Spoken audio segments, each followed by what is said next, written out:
Career will बहुत शानदार कोटा में धमाल मचाया हुआ है। करियर विल ने बहुत ही मतलब आर पार हो रहा है यहाँ पे तो। बच्चे ही बच्चे हैं और बच्चे आपको एडमिशन बंद करने पड़ रहे हैं। हाँ बच्चे और ना आप हाँ ये तो है।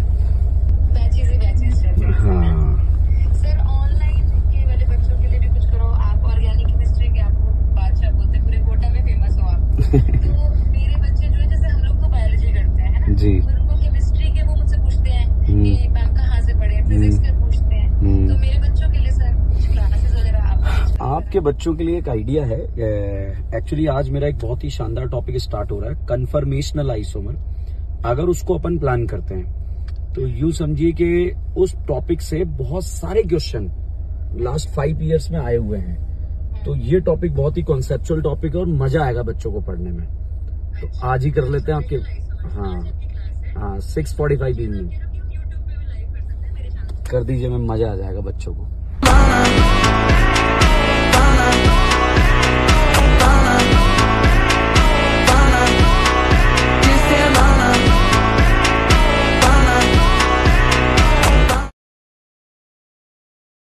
हेलो माय डियर स्टूडेंट्स, बच्चों टीएन ब्रांड ऑर्गेनिक केमिस्ट्री में आप लोगों का स्वागत है। बच्चों आज हमारी ऑनलाइन क्लास यहां पर चल रही है और आज मैं आप लोगों को एक बहुत ही एक नई इंफॉर्मेशन देना चाहूंगा। बच्चों आज हमारी ये लाइव क्लास रितु रतेवाल मैम के यूट्यूब चैनल पर भी चल रही है। बिकॉज हमारे ऐप में तो हम पढ़ा ही रहे हैं, रितु मैम ने जो है रिक्वेस्ट किया कि सर हमारे बच्चों के लिए भी कुछ एक तूफानी सा एक ऐसा लेक्चर लेके आइए जिनसे बच्चों को फायदा हो जाए। तो मैं उन सभी हिंदुस्तान के बच्चों को बताना चाहूंगा कि आज का ये लेक्चर इतना शानदार लेक्चर है जो आपको आपके नीट एग्जाम में आने वाले क्वेश्चंस को किस तरह से आसान बना देगा। और बहुत ही मामला आज का बच्चों 3D रहने वाला है और मैं जानता हूं बच्चों बहुत सारे स्टूडेंट का 2D भी खराब रहता है। तो बच्चों अपने 2D को खराब रहने के बावजूद भी आप 3D में अगर सोच सकते हैं तो इस डीएन ब्रांड की क्लास में सोच सकते हैं, इस करियर विल के प्लेटफॉर्म पर सोच सकते हैं। और हमारे ऐप वाले स्टूडेंट और जो यूट्यूब चैनल पर हमें देख रहे हैं जितने भी बच्चे, उन सब बच्चों को मैं कहना चाहूंगा करियर विल के इस धांसू प्लेटफॉर्म पर हम एक बहुत ही शानदार सरप्राइज बच्चों आप लोगों को देने वाले हैं और वो चीजें हम बहुत जल्द लॉन्च करेंगे। तो उसके लिए आप मेंटली प्रिपेयर रहिएगा बच्चों। बहुत जल्द आप लोगों के लिए बहुत धांसू चीजें यहां पर करियर विल प्लेटफॉर्म पर लॉन्च की जाएगी। तो आज के लेक्चर में किस तरह की बातें हम करने वाले हैं, नाम आप देख रहे हैं आइसोमेरिज्म लिखा है, मगर कन्फर्मर आइसोमेरिज्म या कन्फर्मेशनल आइसोमेरिज्म क्या होता है उसके बारे में बच्चों हम बात करेंगे। बहुत शानदार तरीके से यहां पर बातें होने वाली है। तो उसके लिए आप बिल्कुल टेंशन नहीं लेने का कि आज का लेक्चर रितु मैम ने रिक्वेस्ट किया है तो फिर उनके प्लेटफॉर्म पर होना ही था। और बच्चों क्यों ऐसा हमने किया है, हिंदुस्तान के सारे बच्चों तक करियर विल की खुशबू हम हिंदुस्तान के कोने कोने तक पहुंचाना चाहते हैं कि किस तरह से किस कॉन्सेप्चुअल अप्रोच के साथ यहां पर बच्चों को नीट एग्जाम की प्रिपरेशन कराई जाती है। तो मुझे लग रहा है बच्चों आप लोग सब लोग यहां पर जुड़ चुके हैं और जितने भी बच्चे जो हमारे ऐप में पढ़ रहे हैं, जितने भी बच्चे जो हमारे ऐप पे पढ़ रहे हैं या इस यूट्यूब चैनल को देख रहे हैं, भाई साहब जल्दी जल्दी जितने भी स्टूडेंट्स हैं आ जाओ, क्योंकि ये क्लास अब हम स्टार्ट करने जा रहे हैं और क्लास का नाम है कन्फर्मेशनल आइसोमेरिज्म। बच्चों चलिए एक क्लास को स्टार्ट करते हैं। यहां पर इस क्लास के बारे में हम बात करते हैं कि क्लास क्या है।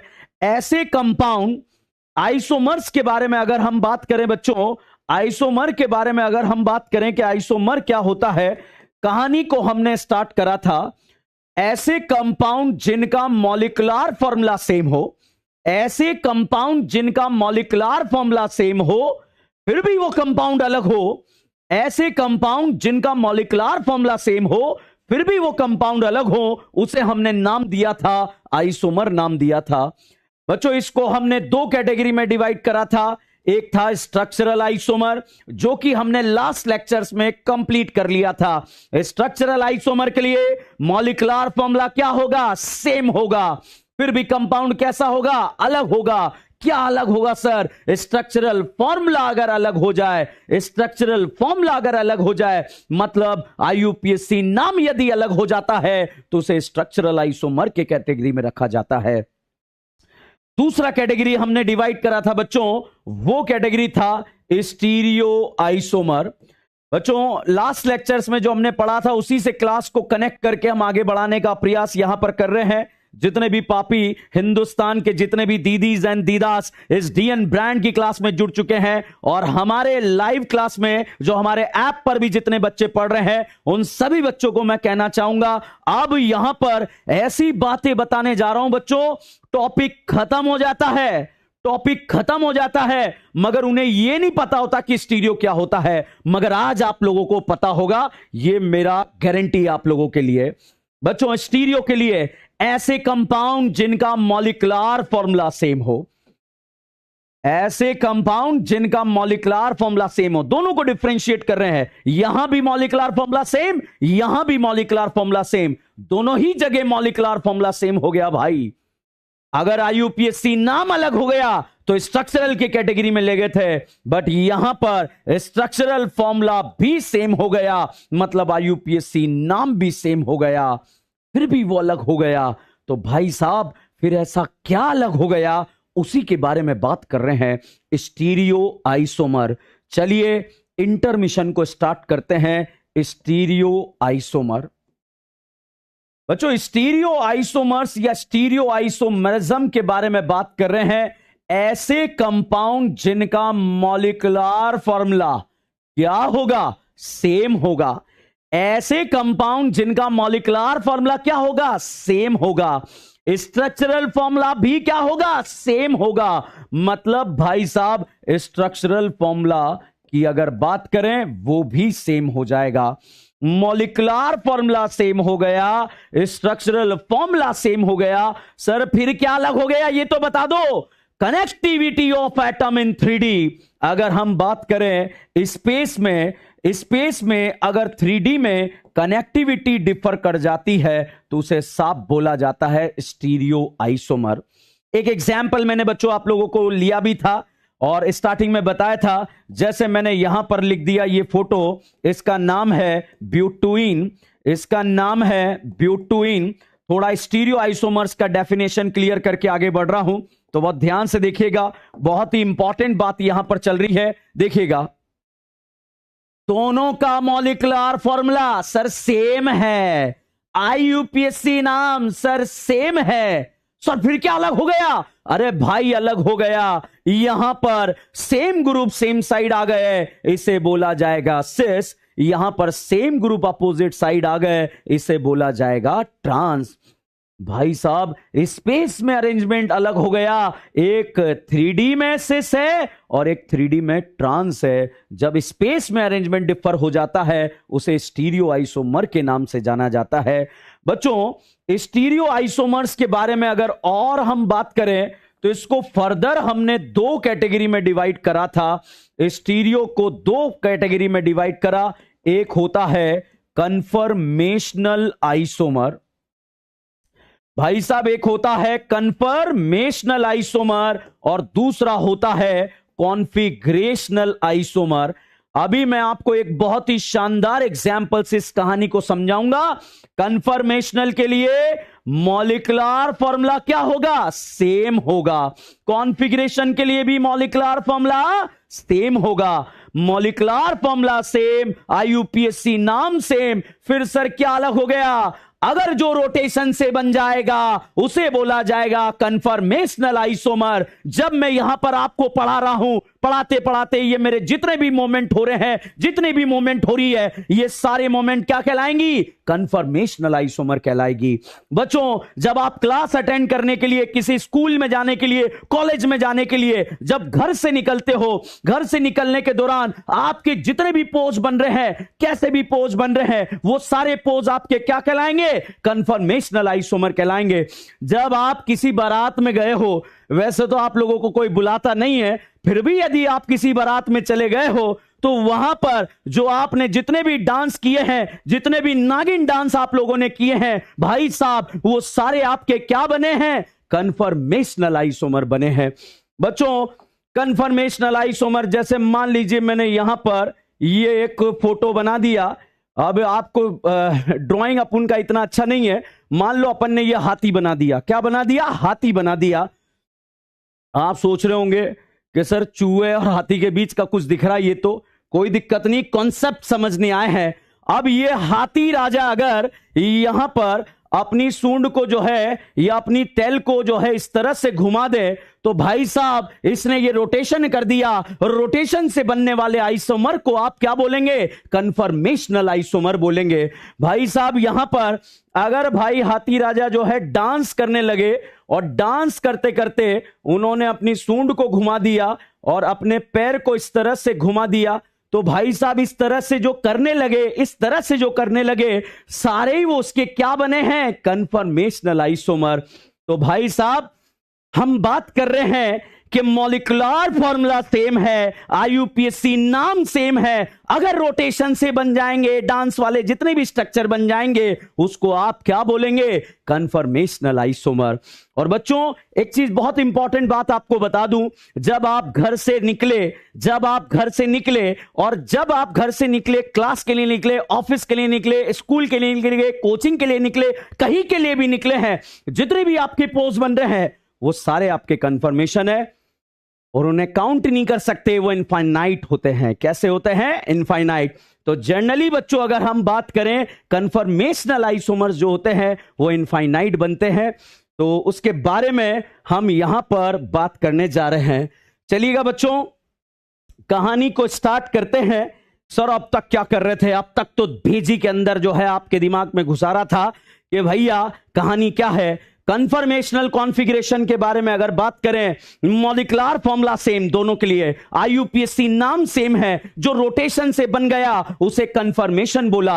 अगर भाई मैं अपनी मुंडी को तोड़कर, मुंडी को उखाड़कर उल्टा कहीं पर लगा दूंगा, तो मैंने अपना कॉन्फ़िगरेशन चेंज कर लिया। मुंडी को उखाड़कर, हाथ को उखाड़कर उल्टा चिपका दूंगा, तो मैंने अपना कॉन्फ़िगरेशन चेंज कर लिया। तो कन्फर्मेशन में जो रोटेशन से बन गया, कोई यहां पर कोई बॉन्ड वॉन्ड नहीं तोड़ा मैंने, ये सारे मेरे कन्फर्मेशन बन गए। जितने भी स्टाइल से मैं आप लोगों को पढ़ा रहा हूं, जैसा भी मैं आप लोगों को पढ़ा रहा हूं, वो सारे डीएन ब्रांड के कन्फर्मेशन बने हैं। तो डीएन ब्रांड के कन्फर्मेशन आप लोगों को समझ में आ रहे होंगे। तो चलिएगा नेक्स्ट लेवल कहानी के बारे में हम बात करने जा रहे हैं। ऐसे आइसोमर जो फ्री रोटेशन से अराइज हो जाते हैं, ऐसे आइसोमर जो फ्री रोटेशन से अराइज हो जाते हैं, भाई साहब उन्हें कन्फर्मेशनल आइसोमर के नाम से जाना जाता है। तो चलिएगा बच्चों कहानी के बारे में बात करते हैं। कन्फर्मेशनल आइसोमरिज्म या कन्फर्मेशनल आइसोमर। पहले तो बताओ, जितने भी पापी ऐप में देख रहे हैं और जितने भी पापी यूट्यूब पर देख रहे हैं, पहले तो बताओ कन्फर्मेशनल आइसोमर्स का आपको कहानी समझ में आया या नहीं आया? मुझे लगता है कहानी आपको जबरदस्त तरीके से समझ में आया होगा। तो यहां पर हम अब बात करने जा रहे हैं कन्फर्मेशनल आइसोमर्स को, अब स्टार्ट करने जा रहे हैं। अब आपके दिमाग में इमेज तो बन गया है। क्या इमेज बन गया है? सर मॉलिक्यूलर फॉर्मूला सेम है, आईयूपीएसी नाम सेम है, जो रोटेशन से अराइज हो जाएंगे उसे कन्फर्मेशन बोलेंगे। जैसे भैया करीना और करीना के बीच में आप यहां पर देख पा रहे हैं, ये बॉन्ड आपको बताइए सिंगल नजर आ रहा है या डबल नजर आ रहा है?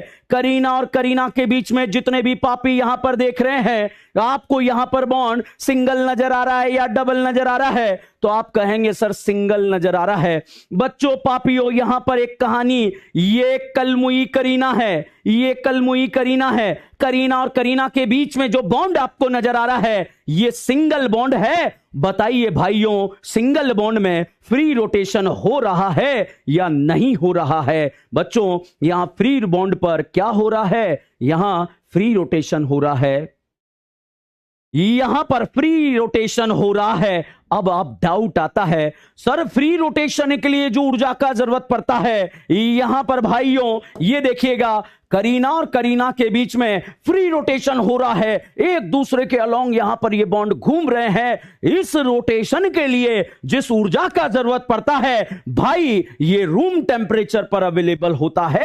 इस वजह से यहां पर ये बन जाते हैं कन्फर्मेशनल आइसोमर। क्योंकि डाउट आता है ना, सर दुनिया में इतनी सारी चीजें घूम रही है, ये हमारे सिलेबस में क्यों डाल दिया गया? भाई साहब, दुनिया में इतनी सारी चीजें घूम रही है, ये हमारे सिलेबस में क्यों डाल दिया गया? ये खतरनाक डाउट यहां पर बनता है। चलिए इस खतरनाक डाउट को यहां पर एलिमिनेट करते हैं। सबसे पहले बच्चों, जब हम आइसोमर्स की बात करते हैं तो इन 3 पापियों का नाम जो है इतिहास में लिखा जाता है। एक पापी है जिसका नाम है न्यूमान।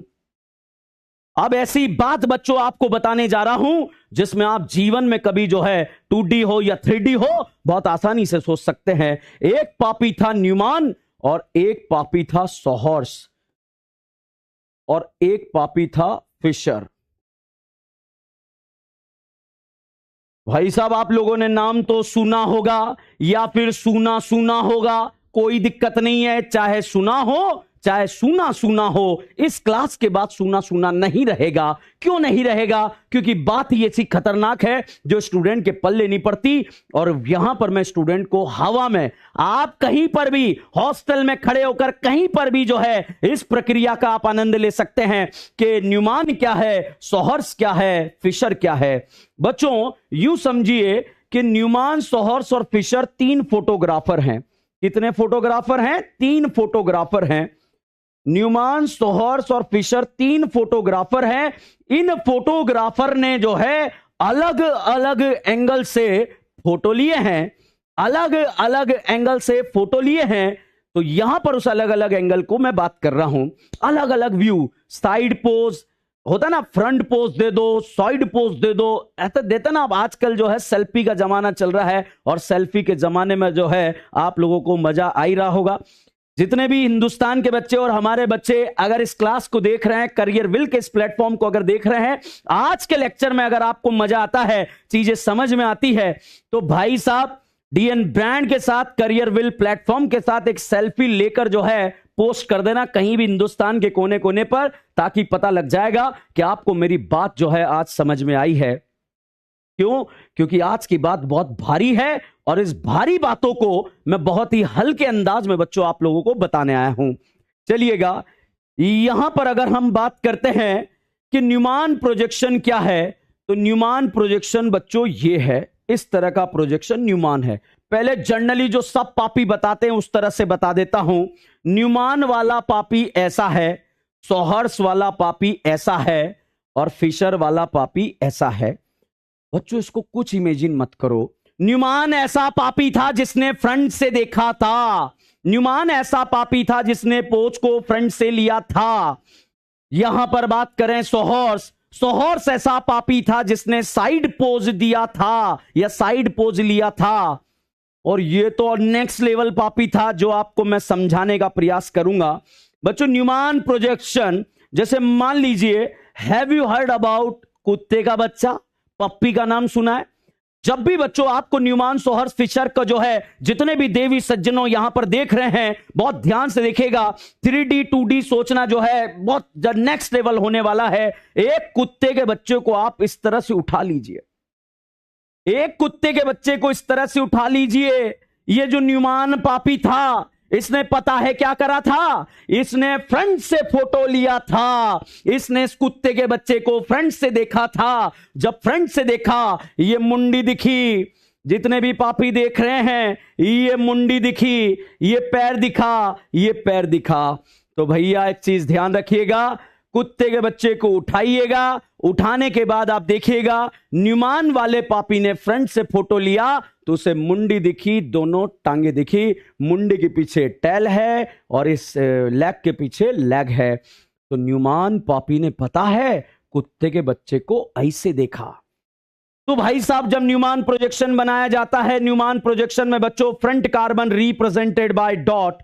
तो यहां पर जब ये पापी फ्रंट से फोटो ले रहा था कुत्ते के बच्चे का, तो ये कार्बन डॉट से नजर आ रहा था। ये मुंडी थी, ये लेग था और ये लेग था। पहले तो बताओ कुत्ते के बच्चे से न्यूमान का इमेजिनेशन हुआ या नहीं हुआ? कुत्ते का बच्चा इमेजिन करो, कोई भी क्वेश्चन नहीं उलझेगा। ऑर्गेनिक केमिस्ट्री का नीट में किसी भी लेवल का पेपर आ जाए, गलत नहीं होगा। तो भाई साहब न्यूमान ने इस तरह का इमेजिनेशन करा था। अब बात करते हैं सोहर्स। सोहर्स पापी ने पता है कुत्ते के बच्चे को क्या बोला कि कुत्ते के बच्चे तू साइड पोज दे, तो उसने साइड पोज से यहां पर कहानी को देखा। अब ये कुत्ते का बच्चा साइड पोज पर ऐसे देख रहा है, ये मुंडी है, ये लेग है, ये लेग है। समझ में आ रही बात मेरी? मुझे लग रहा है आपको ये कहानी समझ में आ रही होगी। बहुत ही धांसू मामला है, 3D मामला, जिसको हम बिल्कुल 2D क्या 1D में खत्म कर देंगे। कभी आपके सामने अगर कोई पापी परेशान हो रहा होगा तो आप खुद उसे एक्सप्लेन कर सकते हैं। कैसे एक्सप्लेन कर सकते हैं? न्यूमान ने कुत्ते के बच्चे को फ्रंट से देखा था, सोहर्स ने कुत्ते के बच्चे को साइड से देखा था। जब साइड से देखा था तो सोहर्स था। फिशर तो भाई नेक्स्ट लेवल निकला। कुत्ते के बच्चे को जब फ्रंट से देखा न्यूमान बोला, साइड से देखा सोहर्स बोला। और अगर भाई जेंडर चेक चेंज कर दिया, अगर भाई जेंडर जो है यहां पर जेंडर चेक करने वाला पोज अगर आपने देख लिया तो वो फिशर था।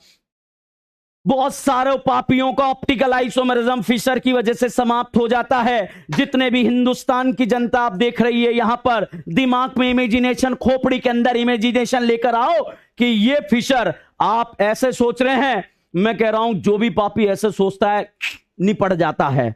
तो भाई साहब हमें यहां पर निपटना नहीं है, हमें यहां पर जो है बहुत शानदार तरीके से आगे बढ़ना है। कैसे आगे बढ़ना है, इस लाइव क्लास में आगे कैसे बढ़ना है और ऑप्टिकल को कैसे निपटाना है, वो मैं आपको बात कर रहा हूं। बच्चों, कुत्ते का बच्चा उठाया, अब इमेजिनेशन करो, ये मुंडी, ये पैर, ये पैर। अगर साइड से पोज लिया, साइड से पोज लिया, भाई साहब ये सोहर्स था। ऐसे देखा न्यूमान था, ऐसे देखा सोहर्स था। भाई साहब अगर आपने इस तरह से कर दिया, जैसे ही इस तरह से करेंगे बच्चे, यहां पर जो है मुंडी पीछे चली जाएगी, ये दोनों पैर आगे आ जाएंगे, ये पैर भी आगे रहेगा, ये पैर भी आगे रहेगा। ये भाई क्या बन गया? फिशर। तो आप में से जो भी पापी इस वाले स्ट्रक्चर में अगर ऐसा सोचेगा, ये दोनों बॉन्ड बाहर हैं, ये दोनों बॉन्ड बाहर हैं, और ये वाला मुंडी अंदर, ये वाला मुंडी अंदर, फिशर ये होता है। अब आपके हॉस्टल में अगर आपको कोई दिखे कि सर न्यूमान, सोहर्स, फिशर समझ ही नहीं आता क्या होता है, कुछ मत करना। आप जिस भी हॉस्टल में रह रहे हैं, कहीं भी रह रहे हैं, हिंदुस्तान के किसी भी कोने पर देख रहे हैं, करियर विल के प्लेटफॉर्म पे पढ़ रहे हैं, चाहे रितु मैम के प्लेटफॉर्म पे पढ़ रहे हैं, कहीं भी पढ़ रहे हैं, हिंदुस्तान के किसी भी कोने पे पढ़ रहे हैं, बिहार में पढ़ रहे हैं, कश्मीर में पढ़ रहे हैं, बट अगर आप करियर विल में पढ़ रहे हैं तो कोई दिक्कत नहीं है।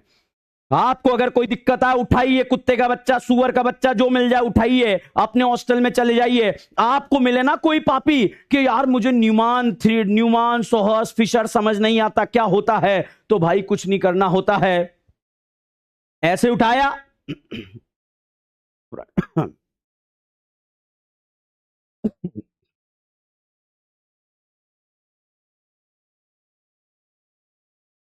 चलिए, पानी पीना भी जरूरी था। ऐसे उठाया, जब फ्रंट से पोज लिया तो वो क्या है? न्यूमान। जब साइड पोज लिया क्या है? सोहर्स। और अगर जेंडर चेक कर दिया, ऐसे घुमा दिया कि नर है या मादा है, भाई साहब दोनों पैर इधर, ये वाला पैर भी इधर, ये वाला पैर भी इधर। बच्चों यहां पर फिशर प्रोजेक्शन, जब आपने कुत्ते के बच्चे को ऐसे इस बोर्ड के प्लेन पर ऐसे लिटा दिया तो ये मुंडी तो अंदर चली जाएगी। बताओ, कुत्ते के बच्चे को जब मैं ऐसे जेंडर चेक करने वाले पोज को अगर देखूंगा तो जैसे ऐसे देखूंगा, क्या मुंडी अंदर जाएगा या नहीं जाएगा? सर जाएगा। दोनों पैर ऐसे लेटेंगे या ऐसे लटकेंगे? बाहर की तरफ लटकेंगे। ये वाला भी पैर भी लटकेगा, मतलब चारों पैर बाहर की तरफ रहेंगे, मुंडी अंदर, टैल अंदर। मतलब आप इसको इमेजिन कर सकते हैं, ये पप्पी का मुंडी है, ठीक है, ये पप्पी का टैल है, और ये लेग है, ये लेग है, और ये लेग है, और ये भी भाई साहब क्या है? लेग है। ये बताओ बच्चों, ये फिशर समझ में आया या नहीं? जो बच्चा लेना चाहे वो ले सकते हो भाई साहब।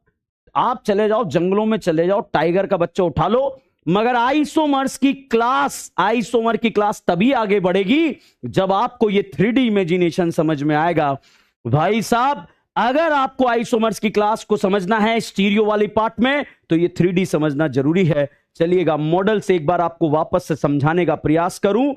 जो न्यूमान पापी था उसने फ्रंट से इसे देखा था, सॉहर्स पापी था उसने साइड से इसे देखा था, और जो फिशर था उसने ऐसे देखा।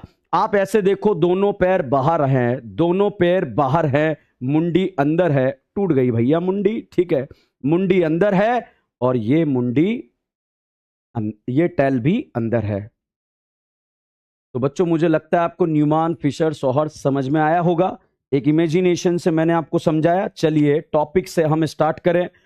अब जिंदगी के किसी भी चौराहे पर आप सभी दीदीज एंड दीदास को, जिंदगी के किसी भी चौराहे पर यदि आप सभी दीदीज दीदास को न्यूमान, फिशर और सॉहर्स अगर समझ में ना आए, या आपके किसी दोस्त को समझ में ना आए, तो डीएन ब्रांड वाला यह स्टाइल अपनाइएगा और किसी को भी समझाइएगा। एग्जाम क्या, अंत तक याद रहेगा, अंत तक, कि दुनिया के किसी भी कोने में कहीं भी पढ़ रहा हो, कोई भी एग्जाम दे रहा हो। भाई कैसे ये क्वेश्चन आता है एग्जाम के अंदर, ऐसे लिखा हुआ आ जाता है, और जैसे ही ऐसे लिखा हुआ आ जाता है पापियों को पल्ले ही नहीं पड़ता। ये एसिड लिखा, ये OH लिखा, ये H लिखा, ये OH लिखा, ये COH लिखा। भाई साहब ये फिशर प्रोजेक्शन है।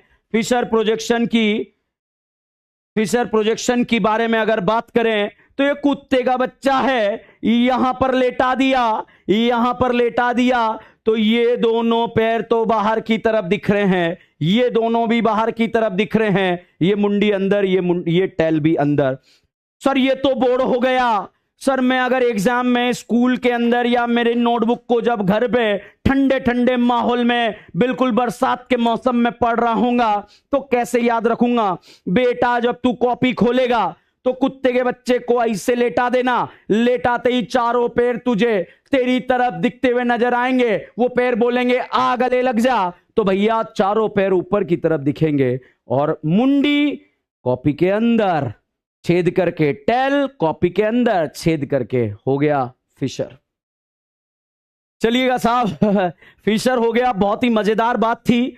स्टूडेंट मुझे लग रहा है आपका 2D भी हो गया, 3D भी हो गया है। कहानी को स्टार्ट करते हैं। ऐसे आइसोमर जो फ्री रोटेशन से अराइज होते हैं, ऐसे आइसोमर जो फ्री रोटेशन से अराइज होते हैं, उन्हें कन्फर्मेशनल आइसोमर कहते हैं।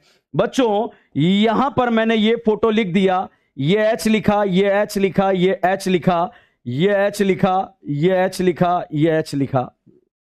अब आपको यहां पर कहानी समझ में आ रही होगी कि कुत्ते बच्चे का, यहां पर कुत्ते के बच्चे का जो कहानी समझ में आ रही है वो इतनी सी आ रही है। बताओ ये जितने भी पापी यहां पर देख रहे हैं, जितने भी हिंदुस्तान की जनता यहां पर देख रही है, बता भाई ये न्यूमान है, सॉहर्स है या फिशर है? कमेंट करके फटाफट से बताएंगे। हमारे ऐप में भी बताएंगे और जो यूट्यूब पर क्लास लाइव चल रही है वहां पर भी बताएंगे।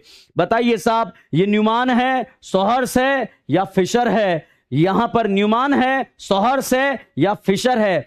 कभी भी कुछ भी भूल जाओ, कुत्ते का बच्चा याद रखना, पप्पी याद रखना। आज की क्लास में बिल्कुल पप्पी पप्पी चलने वाला है। तो भाई यहां पर अगर हम देखेंगे तो ये भाई साहब सॉहर्स है।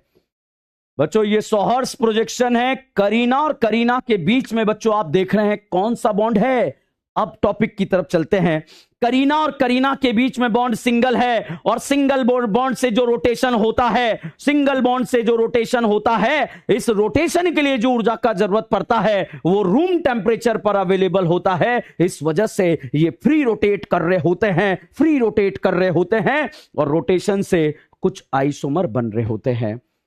अब बच्चों यहां पर अगर मैं इसका न्यूमान प्रोजेक्शन बनाऊं तो न्यूमान प्रोजेक्शन में एक कहानी, एक बहुत ही इंपॉर्टेंट कहानी है, और वो कहानी क्या है उसके बारे में बात करते हैं। बच्चों न्यूमान प्रोजेक्शन में जो फ्रंट कार्बन है वो रिप्रेजेंटेड बाय डॉट। चलिए आप जितने भी पापी देख रहे हैं बहुत ही शानदार तरीके से रेडी हो जाइएगा। बच्चों फ्रंट कार्बन जो है न्यूमान प्रोजेक्शन में, ये जो फ्रंट कार्बन है इसे डॉट से रिप्रेजेंट करेंगे। तो साहब डॉट से रिप्रेजेंट कर दिया। तो बताइए front carbon represented by dot. अगर बच्चों मैं यहां पर ये CH3 और CH3 लिख दूं तो इस कार्बन को एक को आपने फ्रंट मान लिया, front carbon represented by dot. बताइए इस करीना से कितने हाइड्रोजन मतलब कितने भिकमंगे जुड़े हैं? सर 3 भिकमंगे जुड़े हैं। तो साहब यहां पर फ्रंट कार्बन से आपने 3 हाइड्रोजन को जोड़ दिया है। बच्चों इसी कहानी में आपको समझाने के लिए इसको अलग लिख रहा हूं। ये फ्रंट वाली करीना रिप्रेजेंटेड बाय डॉट। बच्चों ये फ्रंट के जो पीछे वाली करीना है, फ्रंट के ये फ्रंट था, इसके जो पीछे वाली करीना है back Kareena represented by circle. तो बच्चों front carbon represented by dot, back carbon represented by circle. इससे भी 3 भिकमंगा कनेक्टेड थे तो 3 भिकमंगा मैंने यहां पर लिख दिए। Front carbon represented by dot, back carbon represented by circle. क्या यह बात क्लियर है? बच्चों यहां पर न्यूमान प्रोजेक्शन में यह बात क्लियर है। यहां पर मैं लिख भी देता हूं और अभी अगले 10-15 मिनट तक बच्चों मैं आपको बहुत एक्सप्लेन करने वाला हूं। अगर यह कहानी समझ में आई तो कन्फर्मेशनल खत्म, और नहीं समझ में आई तब भी खत्म, इसलिए समझना बहुत जरूरी है। तो यहां पर यह फ्रंट कार्बन है रिप्रेजेंटेड बाय डॉट, इसी तरह से बच्चों यहां पर back carbon represented by circle. ये बैक कार्बन है, दोनों को आपको समझाने के लिए अलग अलग लिखा है। अब मैंने कन्फर्मेशनल आइसोमर स्टार्ट कर दिया है। एक चीज ध्यान रखिएगा, front carbon represented by dot, back carbon represented by circle. चलिएगा दोनों को मिलाकर लिख रहा हूं बच्चों, बहुत ध्यान से देखिएगा। Front carbon represented by dot, तो बच्चों फ्रंट कार्बन को डॉट से रिप्रेजेंट कर दिया है, डॉट से रिप्रेजेंट कर दिया। इससे कितना भिकमंगा जुड़ा है? सर 3 भिकमंगा जुड़ा है। Back carbon represented by circle, तो बैक कार्बन भाई साहब रिप्रेजेंटेड बाय सर्कल, तो बैक कार्बन को सर्कल से रिप्रेजेंट कर दिया है। अब बताइए बच्चों बैक से भी कितने बॉन्ड कनेक्टेड हैं? सर 3 बॉन्ड कनेक्टेड हैं। तो front carbon represented by dot, back carbon represented by circle. तो बच्चों ये जो प्रोजेक्शन यहां पर निकल कर आया, इसी प्रोजेक्शन का नाम है न्यूमान प्रोजेक्शन। न्यूमान वो पापी था जो कंपाउंड को जो है यहां से इस तरह से आगे से देखता था। कहां से देखता था? आगे से, इस तरह से देखता था बच्चों कंपाउंड को। Front carbon represented by dot और उससे 3 भिकमंगे जुड़े हैं, मैंने जोड़ दिए। Back carbon represented by circle, उससे भी 3 भिकमंगे जुड़े हैं, वो जोड़ दिए। ये कौन सा प्रोजेक्शन था? न्यूमान। कुत्ते का बच्चा याद कीजिए, इसको कुत्ते का बच्चा इमेजिन कीजिए फटाफट से। आपने फ्रंट से देखा, ये मुंडी दिख रही है, ये पैर दिख रहा है, ये पैर दिख रहा है, मुंडी के पीछे टैल दिख रही है, मतलब मुंडी के पीछे पूंछ दिख रही है, इस तरह से पूंछ हिला रहा है, और पैर के पीछे पैर, पैर के पीछे पैर। ये हो गया बच्चों आपका न्यूमान प्रोजेक्शन। चलिए ऐसे आइसोमर, ऐसे आइसोमर, ऐसे आइसोमर, ऐसे आइसोमर जो फ्री रोटेशन से अराइज हो जाते हैं उसे आप बोलते हैं कन्फर्मेशनल आइसोमर। पहले तो बताइए बच्चों, करीना और करीना के बीच में क्या फ्री रोटेशन हो रहा है या नहीं हो रहा है? सर हो रहा है। करीना और करीना के बीच में फ्री रोटेशन हो रहा है। अरे पापियों, इस रोटेशन के लिए जो ऊर्जा का जरूरत पड़ता है वो रूम टेम्परेचर पर अवेलेबल होता है, इस वजह से ये घूमते रहते हैं, घूमते रहते हैं। अब चलिएगा बात समझते हैं। बच्चों बताइए, क्या ये बॉन्ड और ये बॉन्ड अभी एक दूसरे के सामने है क्या? सर है। बताओ बच्चों अभी सामने है या नहीं है? नहीं है। अब है या नहीं है? है। अब नहीं है, अब है, अब नहीं है, अब है, अब नहीं है, अब है, अब नहीं है, अब है। अब बच्चों यहां पर और कहानी को जो है खतरनाक तरीके से आपको बताने का प्रयास करता हूं। चलिएगा समझने का प्रयास करिए बच्चों, यहां पर समझने का प्रयास कीजिएगा। बताओ, ये बताओ क्या ये वाला बॉन्ड ये वाले बॉन्ड के सामने है या नहीं है? है। अब बताओ बच्चों है या नहीं है? नहीं है। अब है, अब है, अब है, अब नहीं है, अब है, अब नहीं है, अब है, अब नहीं है। तो भैया रोटेशन के दौरान एट ए टाइम बॉन्ड एक दूसरे के सामने आ रहे हैं और एट ए टाइम बॉन्ड एक दूसरे के सामने नहीं आ रहे। पॉइंट टू बी नोटेड कि जब ये फ्री रोटेशन हो रहा था तो एट ए टाइम एक दूसरे के सामने बॉन्ड नहीं आ रहे थे, एट ए टाइम आ रहे थे। अब बच्चों आपको समझाने के लिए बहुत ध्यान से देखिएगा, इस बॉन्ड को मैंने तोड़ लिया और इस पीछे वाले बॉन्ड को मैंने तोड़ लिया। अब बताओ बच्चों, क्या दोनों बॉन्ड एक दूसरे के सामने आ रहे हैं या नहीं आ रहे हैं? सर आ रहे हैं। अब नहीं आ रहे, अब नहीं आ रहे, अब आ रहे हैं। आप इसको ऐसे समझे, अभी आ रहे हैं या नहीं आ रहे? नहीं आ रहे। बच्चों अभी बॉन्ड, आगे वाले बॉन्ड और पीछे वाले बॉन्ड के बीच का एंगल बता दो, 0 डिग्री है या 60 डिग्री? जितने भी पापी ऐप में देख रहे हैं या यूट्यूब पर लाइव देख रहे हैं, फटाफट से कमेंट करके बताओ, आगे वाले बॉन्ड और पीछे वाला बॉन्ड जो काले कलर का दिख रहा है, इन दोनों के बीच का एंगल अभी 0 डिग्री है। अभी बताओ कितने डिग्री है? 60। अभी कितना? 0। अभी कितना? 60। अभी कितना? 0। अभी कितना? 60। अभी कितना? 0। अभी कितना? 60। अब बात को समझिए, अब एंगल से समझाना। बताओ बच्चों, फटाफट से वापस से आ जाइए। फ्री रोटेशन हो रहा है या नहीं हो रहा? सर हो रहा है। तो कन्फर्मर में रोटेशन होगा या नहीं होगा? सर होगा। बताइए, रोटेशन के दौरान क्या बॉन्ड एट अ टाइम एक दूसरे के सामने आ रहे हैं? एट अ टाइम नहीं आ रहे हैं। बिल्कुल सही कहा सर आपने। अब यह बताओ बच्चों, फटाफट से यह बताइएगा, क्या अभी आगे वाले बॉन्ड और पीछे वाले बॉन्ड के बीच का एंगल कितने डिग्री है? सर 0 डिग्री है। अभी कितना है? 60। अब कितना? 0। अब कितना? 60। अब कितना? 0। अब कितना? 60। अब कितना? 0। तो बच्चों जब ये कहानी एक दूसरे के सामने एक दूसरे को रोटेट कर रही है, और अच्छे से आपको एक्सप्लेन करने के लिए ये ग्रुप लगा रहा हूं, चेंज कर रहा हूं थोड़े से ग्रुप, वापस आ रहा हूं पापियों। स्क्रीन के ऊपर कहीं नहीं जा रहा मैं, आपको छोड़कर मैं कहीं नहीं जा सकता, आपको छोड़कर मैं कहीं नहीं जा सकता। बहुत ध्यान से देखिएगा, ये जो है चेरी नहीं है तो देखिएगा। चलिए, आने के लिए रेडी मत हो जाना। पहले बताओ, क्या ये लाल वाली बॉल और लाल वाली बॉल एक दूसरे के सामने आ रही है या नहीं आ रही है? फटाफट बताओ, लाल वाली बॉल लाल वाली के सामने आ रही है या नहीं आ रही है? सर आ रही है।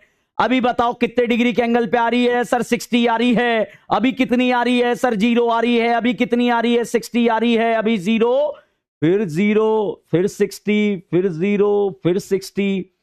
तो जब ये रोटेट कर रहा है तो एट अ टाइम बॉन्ड एक दूसरे के सामने आ रहे हैं और एट अ टाइम बॉन्ड एक दूसरे के सामने नहीं आ रहे हैं।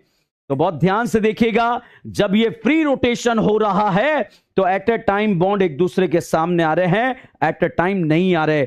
अब बहुत ध्यान से बहुत गहरी बात बताने जा रहा हूं बच्चों आप लोगों को। बताइए पापियों, अगर आप लोगों से पूछ लिया जाए ये बॉन्ड करीना और हाइड्रोजन का बॉन्ड कितने इलेक्ट्रॉन से मिलकर बना है? सर करीना और हाइड्रोजन के बीच का बॉन्ड 2 इलेक्ट्रॉन से मिलकर बना है।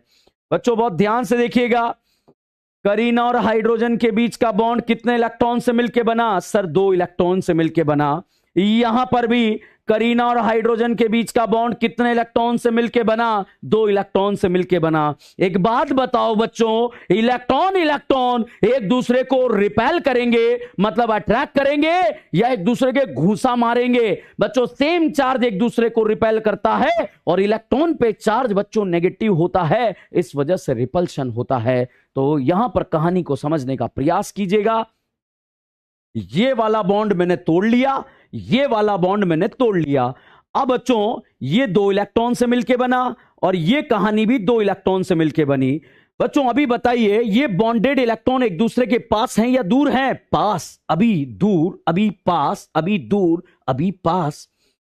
तो ये 2 इलेक्ट्रॉन और ये 2 इलेक्ट्रॉन जब एक दूसरे के पास रहेंगे तो बताओ पापियों, जितने भी दीदीज एंड दीदास देख रहे हैं, ये एक दूसरे को गले लगा लेंगे या रिपेल करेंगे या झापट मारेंगे? सर रिपल्शन भी करेंगे और झापट भी मारेंगे।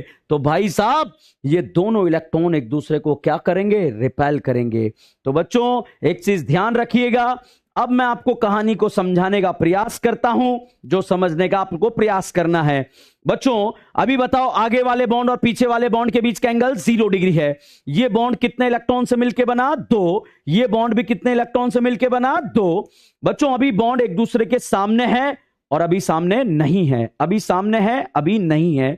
बच्चों ये 2 इलेक्ट्रॉन और ये 2 इलेक्ट्रॉन ये दो इलेक्ट्रॉन और ये दो इलेक्ट्रॉन एक दूसरे को क्या करेंगे, रिपेल करेंगे।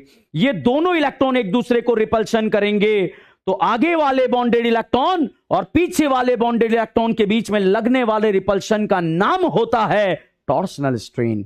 पॉइंट टू बी नोटेड, आगे वाले बॉन्डेड इलेक्ट्रॉन और पीछे वाले बॉन्डेड इलेक्ट्रॉन के बीच में लगने वाले रिपल्शन का नाम होता है टॉर्सनल स्ट्रेन।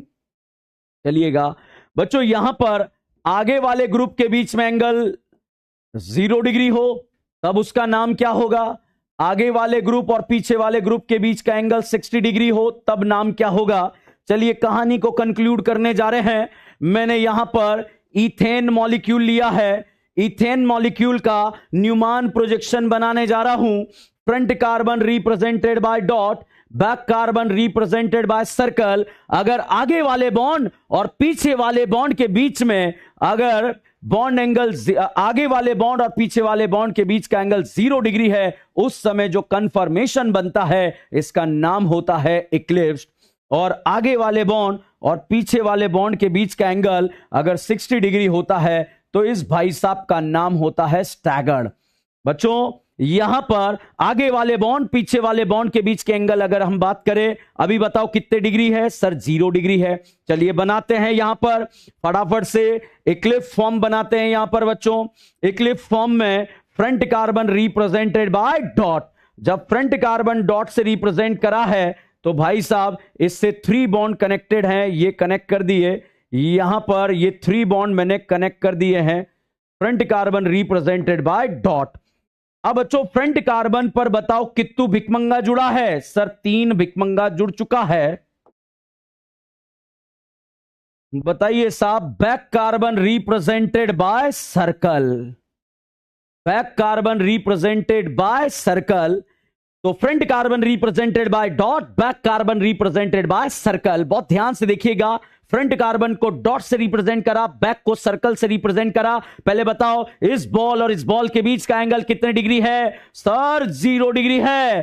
तो भैया बॉल को बॉल के पीछे लगा दे पापी, तो भाई हम यहां पर बॉल को बॉल के पीछे लगा देंगे। तो यहां पर लगा दिया, यहां पर इसके पीछे लगा दिया, यहां पर इसके पीछे लगा दिया।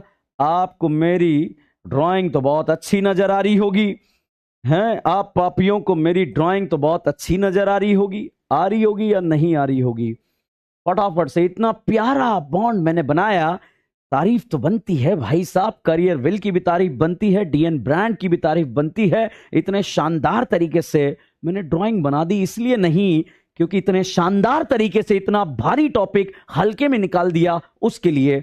बच्चों आगे वाले बॉन्ड पीछे वाले बॉन्ड के बीच का एंगल कितने डिग्री है, 0 डिग्री है। भाई साहब एक चीज ध्यान रखिएगा, ये जो बॉन्ड है ये 2 इलेक्ट्रॉन से मिलकर बना है, ये बॉन्ड भी 2 इलेक्ट्रॉन से मिलकर बना है। जब इलेक्ट्रॉन के बीच इलेक्ट्रॉन एक दूसरे के पास रहेंगे तो इनके बीच में नजदीकियां बढ़ रही है, और इलेक्ट्रॉन के बीच में जब नजदीकियां बढ़ रही है दोनों खींच के एक दूसरे के झापट मारेंगे, मतलब रिपल्शन लगेगा। इस तरह के रिपल्शन का नाम है टॉर्सनल स्ट्रेन। तो जितने भी पापी हैं यहां पर देखेंगे, यहां पर बॉन्डेड इलेक्ट्रॉन के बीच में लगने वाले रिपल्शन का नाम है टॉर्सनल स्ट्रेन। एक पापी ने मेरे से आके पूछा, क्या पूछा कि सर इसके बीच में लग गया, सर इसके बीच में टॉर्सनल लगेगा या नहीं लगेगा। अरे भाई आगे वाले बॉन्डेड इलेक्ट्रॉन पीछे वाले बॉन्डेड इलेक्ट्रॉन के बीच में लगने वाले रिपल्शन का नाम ही टॉर्सनल स्ट्रेन है पापी। तो यहां पर ये बॉन्डेड इलेक्ट्रॉन ये बॉन्डेड इलेक्ट्रॉन के बीच में लगने वाले रिपल्शन का नाम ही टॉर्सनल स्ट्रेन है। आगे वाले बॉन्डेड इलेक्ट्रॉन पीछे वाले बॉन्डेड इलेक्ट्रॉन के बीच में लगने वाले रिपल्शन का नाम ही टॉर्सनल स्ट्रेन है। तो भाई इसका नाम जो होगा वो टॉर्सनल स्ट्रेन है। जब ये एक दूसरे को रिपेल करेगा, तो भाई साहब जब ये रिपेल करेगा तो मजा आएगा या गुस्सा आएगा? आप में से कोई पापी बोलेगा मजा आएगा। एक बात बता, अगर तेरे कोई लात मारेगा ऐसे मिला के, कोई घूसा मारेगा, तेरे को मजा आएगा क्या? क्या बोलेगा? Once more. भाई साहब अगर कोई घूसा मारेगा, ये इलेक्ट्रॉन एक दूसरे को घूसा मार रहा है तो ऊर्जा बढ़ जाएगा, मतलब गुस्सा आ जाएगा। गुस्सा आ जाएगा तो मतलब एनर्जी बढ़ जाएगा। और भाई यदि एनर्जी बढ़ गया, क्रिस्टल क्लियर बात है, स्टेबिलिटी कम हो जाएगा। तो बताइए, इक्लिप्स की अगर हम बात करें, इक्लिप्स की अगर हम बात करें तो इसमें टॉर्सनल स्ट्रेन बढ़ेगा, टॉर्सनल स्ट्रेन बढ़ेगा तो ऊर्जा बढ़ेगी, और ऊर्जा बढ़ेगी तो स्टेबिलिटी कम होगी। यहां पर अगर हम बात करें स्टैगर्ड, तो स्टैगर्ड बच्चों बनाने का मैं प्रयास करता हूं, फटाफट से देखिएगा। Front carbon represented by dot, तो front carbon represented by dot से मैंने रिप्रेजेंट कर दिया है। अब यहां पर हम देखेंगे, यहां पर मैंने ये बॉन्ड बना दिए, यहां पर ये बॉन्ड बना दिया, यहां पर ये बॉन्ड बना दिया साहब। फ्रंट कार्बन से कित्तू भिकमंगा जुड़ा है सर, 3 भिकमंगा यहां पर जुड़ा है। अब भैया आगे वाले बॉन्ड और पीछे वाले बॉन्ड के बीच का एंगल 60 डिग्री रखना है। तो बच्चों यहां पर देखिएगा, इसको बहुत ध्यान से देखिएगा। Front carbon represented by dot, 3 भिकमंगा जोड़ दिया। Back carbon represented by circle. पहले तो बताइए इन बॉन्ड के बीच का एंगल कितने डिग्री रखना है सर? 60 रखना है। तो ऐसे रख दिया भाई, ऐसे रख दिया और ऐसे रख दिया। तो यहां पर एक एच लगा दिया, सॉरी, यहां पर अब यहां पर बच्चों एक एच लगा दिया, यहां पर एक एच लगा दिया, यहां पर एक एच लगा दिया। तो बताइए क्या ये इक्लिप्स बना या स्टैगर्ड बना? सर स्टैगर्ड बना। बच्चों आगे वाले फ्रंट कार्बन को रिप्रेजेंटेड बाय डॉट से करेंगे, बैक कार्बन को सर्कल से करेंगे। अब फटाफट से सारे पापी, जितनी भी यहां पर हिंदुस्तान की जनता देख रही है, ऐप की जनता देख रही है, फटाफट से अपनी जिम्मेदारियों से यहां पर अपने आप को समेट लो बच्चों। और यहां पर देखो कि ये जो बॉन्डेड इलेक्ट्रॉन है, ये पहले एक दूसरे के पास थे तो घूंसे मार रहे थे, रिपल्शन कर रहे थे, अभी एक दूसरे से दूर चले गए। और भैया अगर ये दूर चले गए तो दोनों के बीच में रिपल्शन क्या हो गया? कम हो गया। मतलब हम यहां पर कहेंगे दोनों का टॉर्सनल स्ट्रेन कम हो गया। और टॉर्सनल स्ट्रेन भी कम हो गया तो एनर्जी भी क्या हो गई? कम हो गई। और एनर्जी कम हो गई तो स्टेबिलिटी क्या हो जाएगी? बढ़ जाएगी। तो जितने भी पापी हमें यहां पर देख रहे हैं बच्चों, एक चीज ध्यान रखिएगा कि ये कौन सा फॉर्म है? Staggered form. तो भैया यहां पर एक ही चीज कहानी में निकल कर आती है, पूरे टॉपिक के अंदर ये क्वेश्चन बनता है, स्टेबल बनाइए, अनस्टेबल बनाइए। बताइए इक्लिप्स ज्यादा स्टेबल होता है या स्टैगर्ड ज्यादा स्टेबल होता है? सर स्टैगर्ड होता है। तो बताइए अगर एग्जाम में आपको क्वेश्चन सॉल्व करना है और पूछा गया कि draw the most stable confirmation, बताइए इक्लिप्स बनाएंगे या स्टैगर्ड बनाएंगे? सर स्टैगर्ड बनाएंगे। फटाफट से एक कहानी को कंक्लूड करते हैं। हम यहां पर क्वेश्चन को सॉल्व करने के लिए रेडी अभी नहीं हुए हैं, मगर 4 ऑप्शन में से 2 ऑप्शन करेक्ट निकालने के लिए रेडी हो गए। बताइए बच्चों, जब भी आपको मोस्ट स्टेबल बनाना है, इक्लिप्स बनाएंगे या स्टैगर्ड बनाएंगे? सर स्टैगर्ड बनाएंगे। बताओ बच्चों, आगे वाले बॉन्डेड इलेक्ट्रॉन, पीछे वाले बॉन्डेड इलेक्ट्रॉन के बीच में लगने वाले स्ट्रेन का नाम टॉर्सनल स्ट्रेन। टॉर्सनल स्ट्रेन बढ़ेगा, ऊर्जा बढ़ेगा, ऊर्जा बढ़ेगा तो स्टेबिलिटी कम हो जाएगा। यहां पर ये दूर जा रहे हैं तो भाई साहब रिपल्शन कम हो रहा है, मतलब टॉर्सनल स्ट्रेन कम हो रहा है। और टॉर्सनल स्ट्रेन कम हो रहा है तो एनर्जी कम हो रहा है, और एनर्जी कम हो रहा है तो स्टेबिलिटी बढ़ रहा है। तो जब कभी भी किसी भी एग्जाम में यदि आप लोगों से पूछ लिया जाए, सभी पापियों से अगर यह पूछ लिया जाए कि आपको मोस्ट स्टेबल बनाना है या स्टेबिलिटी बतानी है, तो भैया एक चीज बताइएगा, अगर आपको स्टेबल बताना होगा तो बताइए क्या बताएंगे? मतलब एग्जाम में स्टैगर्ड बनाएंगे या इक्लिप्स बनाएंगे? सर स्टैगर्ड बनाएंगे। बच्चों जब भी एग्जाम में आप बनाएंगे, मोस्ट स्टेबल बनाएंगे, इक्लिप्स बनाएंगे, स्टैगर्ड बनाएंगे,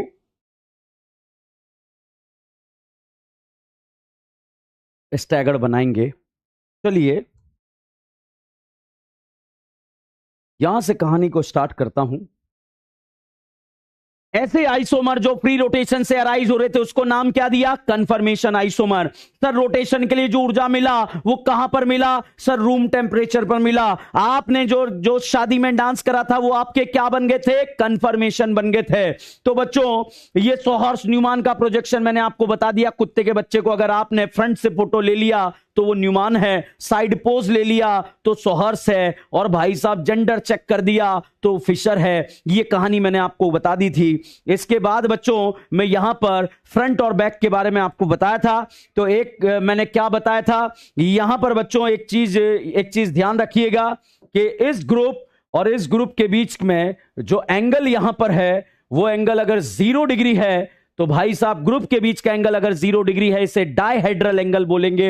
ये थीटा होता है, इसे डायहेड्रल एंगल के नाम से जानते हैं। तो यहां डायहेड्रल एंगल 0 डिग्री है। कहानी को आगे बढ़ाते हैं। तो बच्चों दो तरह के कंफर्मेशन बनते हैं, फ्री रोटेशन से अराइज हो रहे हैं। वापस से कंक्लूड करते हैं क्योंकि क्वेश्चन सॉल्व करने के लिए हमें ये चीजें दिमाग के अंदर इमेज सेव होना चाहिए। अभी रीसेंट ईयर नीट के पेपर के क्वेश्चन अभी हम हवा में सॉल्व करने जा रहे हैं क्योंकि मैंने आप लोगों को क्लास में बहुत सारी चीजें बताई है। बताओ फ्री रोटेशन के लिए जो ऊर्जा रिक्वायर है क्या रूम टेम्परेचर पर है या नहीं है? बताइए फ्री रोटेशन रूम टेम्परेचर पर हो रहा है या नहीं हो रहा है? हो रहा है। आगे वाले बॉन्ड और पीछे वाले बॉन्ड के बीच का एंगल चेंज हो रहा है या नहीं हो रहा है? हो रहा है। मतलब डायहेड्रल एंगल चेंज हो रहा है या नहीं हो रहा है? बच्चों बिल्कुल हो रहा है। बहुत ध्यान से देखिएगा बच्चों, एक बहुत भारी बात आपको बताने जा रहा हूं, जल्दी से देखिए बच्चों। रोटेशन हो रहा है या नहीं हो रहा है? सर हो रहा है। अब एक चीज बताओ, जब यहां पर रोटेशन हुआ बच्चों, अब मेरे साथ दीजिएगा आप लोग क्योंकि समय आ गया है बात बताने का। बच्चों ये कार्बन हाइड्रोजन के बीच में सर्टेन लेंथ है, इस लेंथ के बारे में मैं आपसे पूछूंगा। बताइए फ्री रोटेशन के दौरान क्या इस बॉन्ड लेंथ में कोई चेंजेस आ रहा है या नहीं आ रहा? आप कहेंगे सर लाल कलर का भाई तो उड़ के भाग गया। बताइए फ्री रोटेशन के दौरान क्या इस बॉन्ड लेंथ में कोई चेंजेस आ रहा है या नहीं आ रहा? जल्दी से कमेंट करके बताइए फ्री रोटेशन के दौरान बॉन्ड लेंथ में कोई चेंजेस आ रहा है या नहीं आ रहा है? जल्दी से कमेंट करके बताएंगे। बिल्कुल फ्री रोटेशन के दौरान बताइए बॉन्ड लेंथ में चेंजेस आ रहा है या नहीं आ रहा? सर नहीं आ रहा। नीट एग्जाम में बच्चों क्वेश्चन आया कि फ्री रोटेशन के दौरान बॉन्ड लेंथ सेम रहती है। बताइए ये स्टेटमेंट सही है या गलत है? सर बिल्कुल सही है। बच्चों यहां पर करीना और करीना के बीच में जो एंगल है, इसको बोलते हैं बॉन्ड एंगल। क्या बोलते हैं? Bond angle. अब ध्यान रखिएगा ये बॉन्ड एंगल के बारे में बात कर रहा हूं। तो अब आप बताइए फ्री रोटेशन के दौरान बॉन्ड लेंथ सेम रहती है या बॉन्ड लेंथ सेम रहती है, चेंज हो जाती है? सेम रहती है। बॉन्ड एंगल सेम रहता है या चेंज हो जाता है? सर सेम रहता है। तो भाई नीट एग्जाम में अभी रिसेंट ईयर में क्वेश्चन पूछा गया, बहुत ही शानदार। राहुल जी, चंदन, रामराज, आयुष, बहुत शानदार। नकुल, बहुत ही प्रीति, मलिक, और कौन कौन, इल्मा, आशुतोष। एक भाई पापी तो जो है यहां पे मैसेज कर रहा था कि सर आपने मेरा नाम नहीं लिया। भाई तेरा नाम लिया, तुझे याद किया कि मैं कोई गाना सुना हूं यहां पे? ठीक है, यहां पे चल रही है क्लास, और क्लास मतलब कॉन्सेप्चुअल क्लास। तू जानता भाई मामला 3D का चल रहा है और तू बोल रहा है मेरा नाम लिया। तेरा नाम क्या लिया भाई? ठीक है, 3D का मामला चल रहा है। आप जानते हैं आपका 2D भी खराब है, डॉक्टरों ने साफ मना कर दिया, आप 2D में नहीं देख पाएंगे। ठीक है, तो चलिएगा बच्चों यहां पर हम बात कर रहे हैं। यस, इमरान ने, सबने सही जवाब दिया। तो फ्री रोटेशन के दौरान बॉन्ड लेंथ और बॉन्ड एंगल में कोई चेंजेस नहीं आता। मगर ये बताओ डायहेड्रल एंगल में चेंजेस आ रहा है या नहीं आ रहा? आगे वाली बॉल और पीछे वाली बॉल के बीच के एंगल में चेंजेस आ रहा है या नहीं आ रहा? बिल्कुल सही आ रहा है, चेंज आ रहा है। तो बच्चों अब मैं यहां पर कुछ नोट्स लिखाता हूं। ऐसे आइसोमर जो फ्री रोटेशन से अराइज हो जाते हैं उसे कंफर्मेशनल आइसोमर के नाम से जानते हैं। अभी हमने क्वेश्चन को सॉल्व करा कि अगर एग्जाम में हमें मोस्ट टेबल बनाना है तो बताइए बच्चों इक्लिप्स बनाएंगे या स्टैगर्ड बनाएंगे? तो भाई साहब आपने कहा सर स्टैगर्ड बनाएंगे। तो चलिए यहां पर कुछ पॉइंट्स लिखते हैं। आप मेरे साथ में नोट करेंगे। और जितने भी पापी हिंदुस्तान के हमें देख रहे हैं, आप तो जो है आज कॉपी किताब लेकर आए नहीं होंगे। आज तो आप लोग जो है पिक्चर का शो देखने आए होंगे, क्योंकि पहली क्लास है।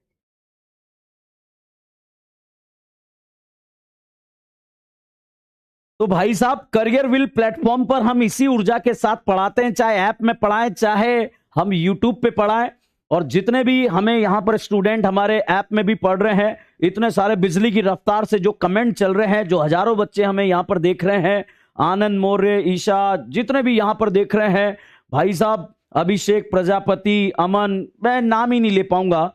तो भैया करियर विल प्लेटफॉर्म पर इसी तरह की पढ़ाई चलती है।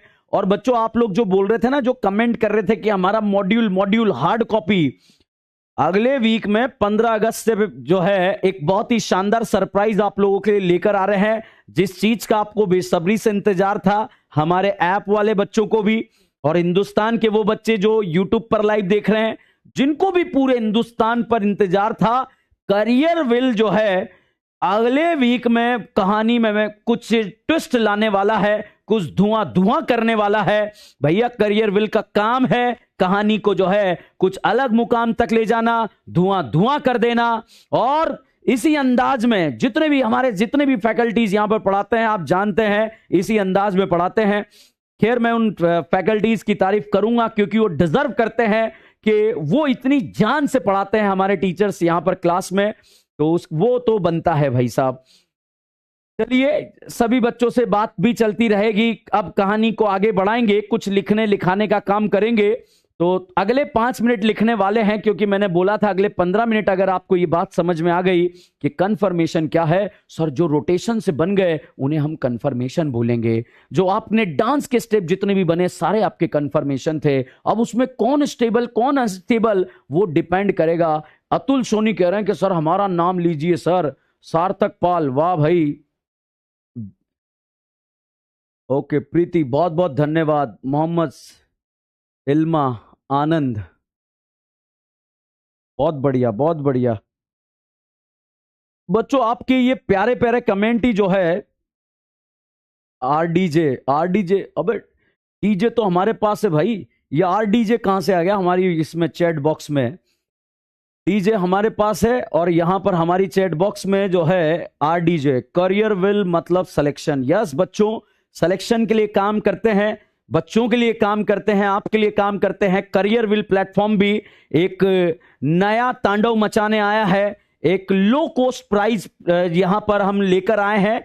और आप कहेंगे सर ये क्या ब्रांडिंग चल रही है? जरूरी है ना यार ब्रांडिंग। मेरी ब्रांडिंग करने की कोई जरूरत नहीं, क्योंकि दुनिया ने डीएन ब्रांड के नाम से हिंदुस्तान जानता है। तो इसको जो है इस नाम को ब्रांड करने की जरूरत नहीं है। करियर विल जिस तरह से ब्रांडेड काम कर रहा है, बिल्कुल बच्चों के लिए लोएस्ट कॉस्ट में एक और सरप्राइज लेकर आ रहा है, अगले वीक में लेकर आ रहा है। हमारे ऐप वाले बच्चों के लिए भी लेकर आ रहा है, और हिंदुस्तान वाले बच्चों के लिए भी लेकर आ रहा है। भैया करियर विल तो करियर विल है, और हम इसी विल के साथ जुड़ चुके हैं, और इसी विल के साथ ताकत बनकर चीजों को आगे बढ़ाएंगे। चलिएगा बच्चों, यहां पर एक करा डीएन बाबा कीजिए। ओ भैया, बाबा नहीं, फटाफट से कन्फर्मेशनल आइसोमर्स के बारे में लिख रहे हैं, फटाफट से लिखेंगे आप मेरे साथ। कुछ पॉइंट्स है बच्चों जो आपके एग्जाम में पूछे जा सकते हैं। Those isomer which arises due to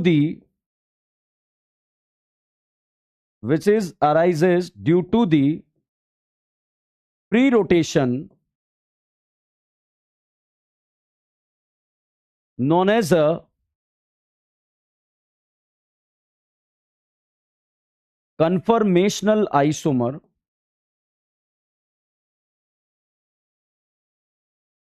ऐसे आइसोमर जो प्री रोटेशन से अराइज हो जाते हैं उसे कन्फर्मेशनल आइसोमर बोलते हैं। बच्चों इसे रोटामर के नाम से भी जानते हैं, ध्यान दीजिएगा, रोटामर के नाम से भी।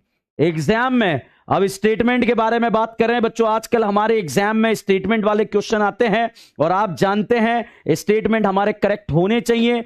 ऐसे आइसोमर जो फ्री रोटेशन से बन रहे हैं उसे आप कन्फर्मेशन या रोटामर बोलेंगे। Energy required energy required for this rotation is available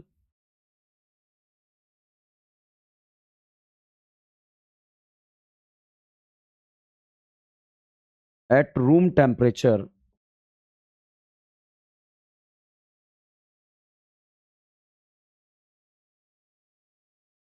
अब आपके मन में डाउट आएगा, सर रोटेशन ऐसे कैसे हो गया, सर रोटेशन ऐसे कैसे हो गया? भाई रोटेशन करने के लिए जैसे मुंडी घूम रही है, मुंडी घूम रही है, इस मुंडी को घुमाने के लिए जो ऊर्जा की जरूरत है ना, वो मेरी बॉडी के पास है। बट अगर मैं इस मुंडी को 180 डिग्री नहीं 360 डिग्री से गोल गोल घुमाना चाहूंगा, तब भी ऊर्जा अगर लगा दी जाए तो डीएन ब्रांड की मुंडी घूमने लग जाएगी। तो किसी भी रोटेशन के लिए ऊर्जा का जरूरत पड़ता है, ये ऊर्जा रूम टेम्परेचर पर अवेलेबल है, इस वजह से ये यहां पर आ गया। नेक्स्ट पॉइंट बच्चों, स्टेटमेंट का जो क्वेश्चन बनेगा वो क्वेश्चन है, ethane will form infinite number of confirmation. अब डाउट आएगा, सर इनफाइनाइट क्या? अरे भाई यार सिंपल सी बात है, जब मैं यहां से इस तरह से जब आपको पढ़ा रहा हूं, जो मेरी बॉडी के जो मूवमेंट है काउंट थोड़ी कर सकते हैं, इनफाइनाइट है। तो रोटेशन जो हो रहे हैं, वो रोटेशन पे जो बन रहे हैं वो इनफाइनाइट कन्फर्मर्स होंगे। तो ध्यान रखिएगा, जब भी हम स्टीरियो आइसोमर्स का कैलकुलेशन करते हैं ना बच्चों, कभी भी हम कन्फर्मेशन को काउंट नहीं करते, क्योंकि वो इनफाइनाइट होते हैं। नेक्स्ट पॉइंट, स्टेटमेंट जो बनेगा वो स्टेटमेंट बनेगा, bond length as well as bond angle, जल्दी से आप लोग भी ये वाला पेज नोट करते रहिए, remain same during pre rotation.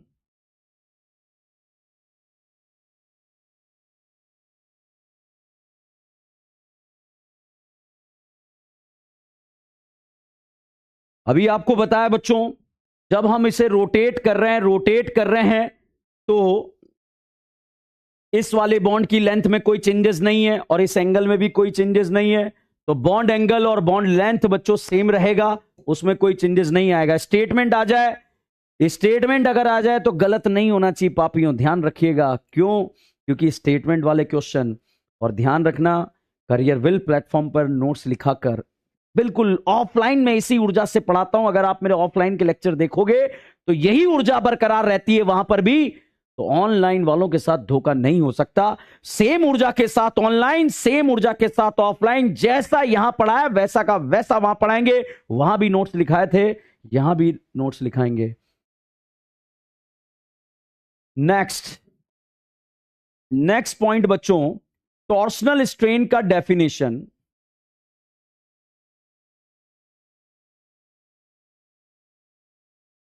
तो यह है the electrostatic force of repulsion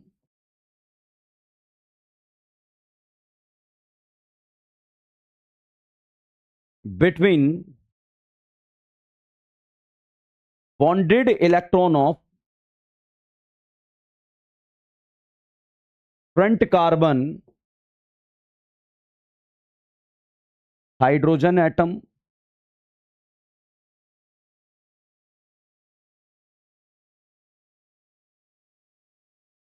and back carbon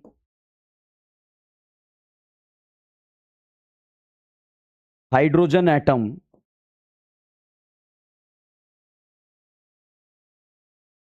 known as a torsional strain. तो ध्यान रखिएगा पापियों, टॉर्सनल स्ट्रेन क्या होता है? बहुत ही खतरनाक डाउट होता है, रटना नहीं है, ध्यान से एक बार फिर से बता देता हूं। आगे वाले बॉन्डेड इलेक्ट्रॉन पीछे वाले बॉन्डेड इलेक्ट्रॉन के बीच में लगने वाले रिपल्शन का नाम क्या नाम है? Torsional strain. ध्यान दीजिएगा, आगे वाले बॉन्डेड इलेक्ट्रॉन पीछे वाले बॉन्डेड इलेक्ट्रॉन के बीच में लगने वाले रिपल्शन का नाम क्या है? Torsional strain. चलिएगा नेक्स्ट पॉइंट के बारे में बात करें। मुझे लगता है ये वाला पॉइंट आप लोगों को समझ में आ गया होगा, टॉर्सनल स्ट्रेन क्या है। नेक्स्ट पॉइंट्स के बारे में बात करते हैं। नेक्स्ट पॉइंट आता है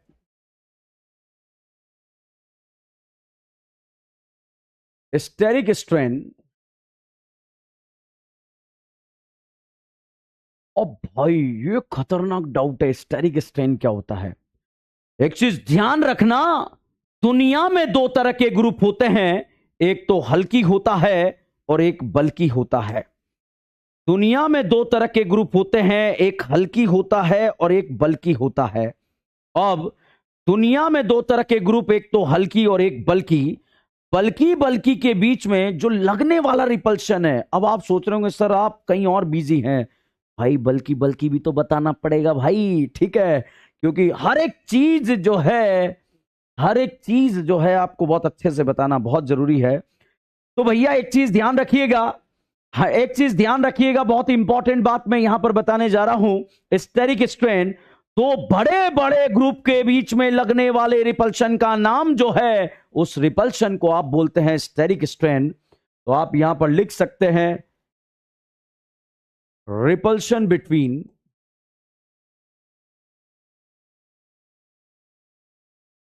टू बल्की ग्रुप।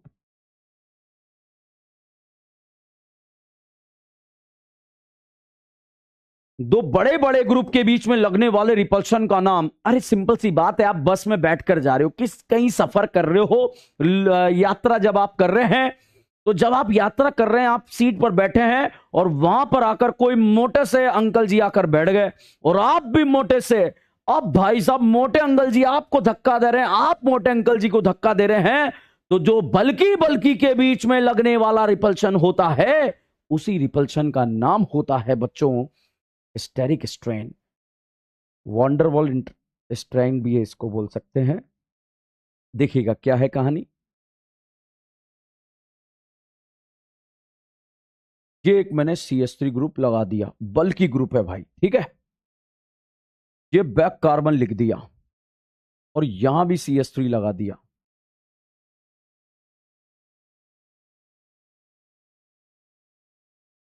तो इन दोनों बल्कि के बीच में लगने वाला जो स्ट्रेन है, इन दोनों बल्कि के बीच में होने वाला जो स्ट्रेन है भाई साहब, उसी स्ट्रेन को बोला जाता है स्टेरिक स्ट्रेन। तो ये है स्टेरिक स्ट्रेन, ठीक है। छोटे छोटे पॉइंट्स थे बच्चों जो मैंने आप लोगों को एक्सप्लेन करे। क्या एक्सप्लेन करा? मैंने आपको बताया कि स्टेरिक स्ट्रेन क्या होता है, मैंने आप लोगों को बताया कि बल्कि के बीच में लगने वाले रिपल्शन को आपने स्टेरिक स्ट्रेन के नाम से जाना। अब साहब यहां पर अब कुछ कहानियां, स्टेटमेंट कुछ भी आ जाए, मुझे लगता है आप क्वेश्चन आप लोगों का गलत नहीं होगा। अब आप सोच रहे होंगे सर क्या ढूंढ रहे हैं, ढूंढना पड़ता है भाई समझाने के लिए, कुछ भारी बातें समझाने के लिए क्लास को हल्का करना पड़ता है। हल्का मतलब आपको कुछ ऐसी भारी भारी बातें बहुत ही आसान अंदाज में सिखाने के लिए कुछ तो जो है यहां पर जुगाड़ करना ही पड़ता है। अब भाई चलिएगा, अब हम प्रयास करते हैं। आप भी पानी पी लीजिए, अगले 20 मिनट बिल्कुल अगेन समझाने वाला हूं आप लोगों को।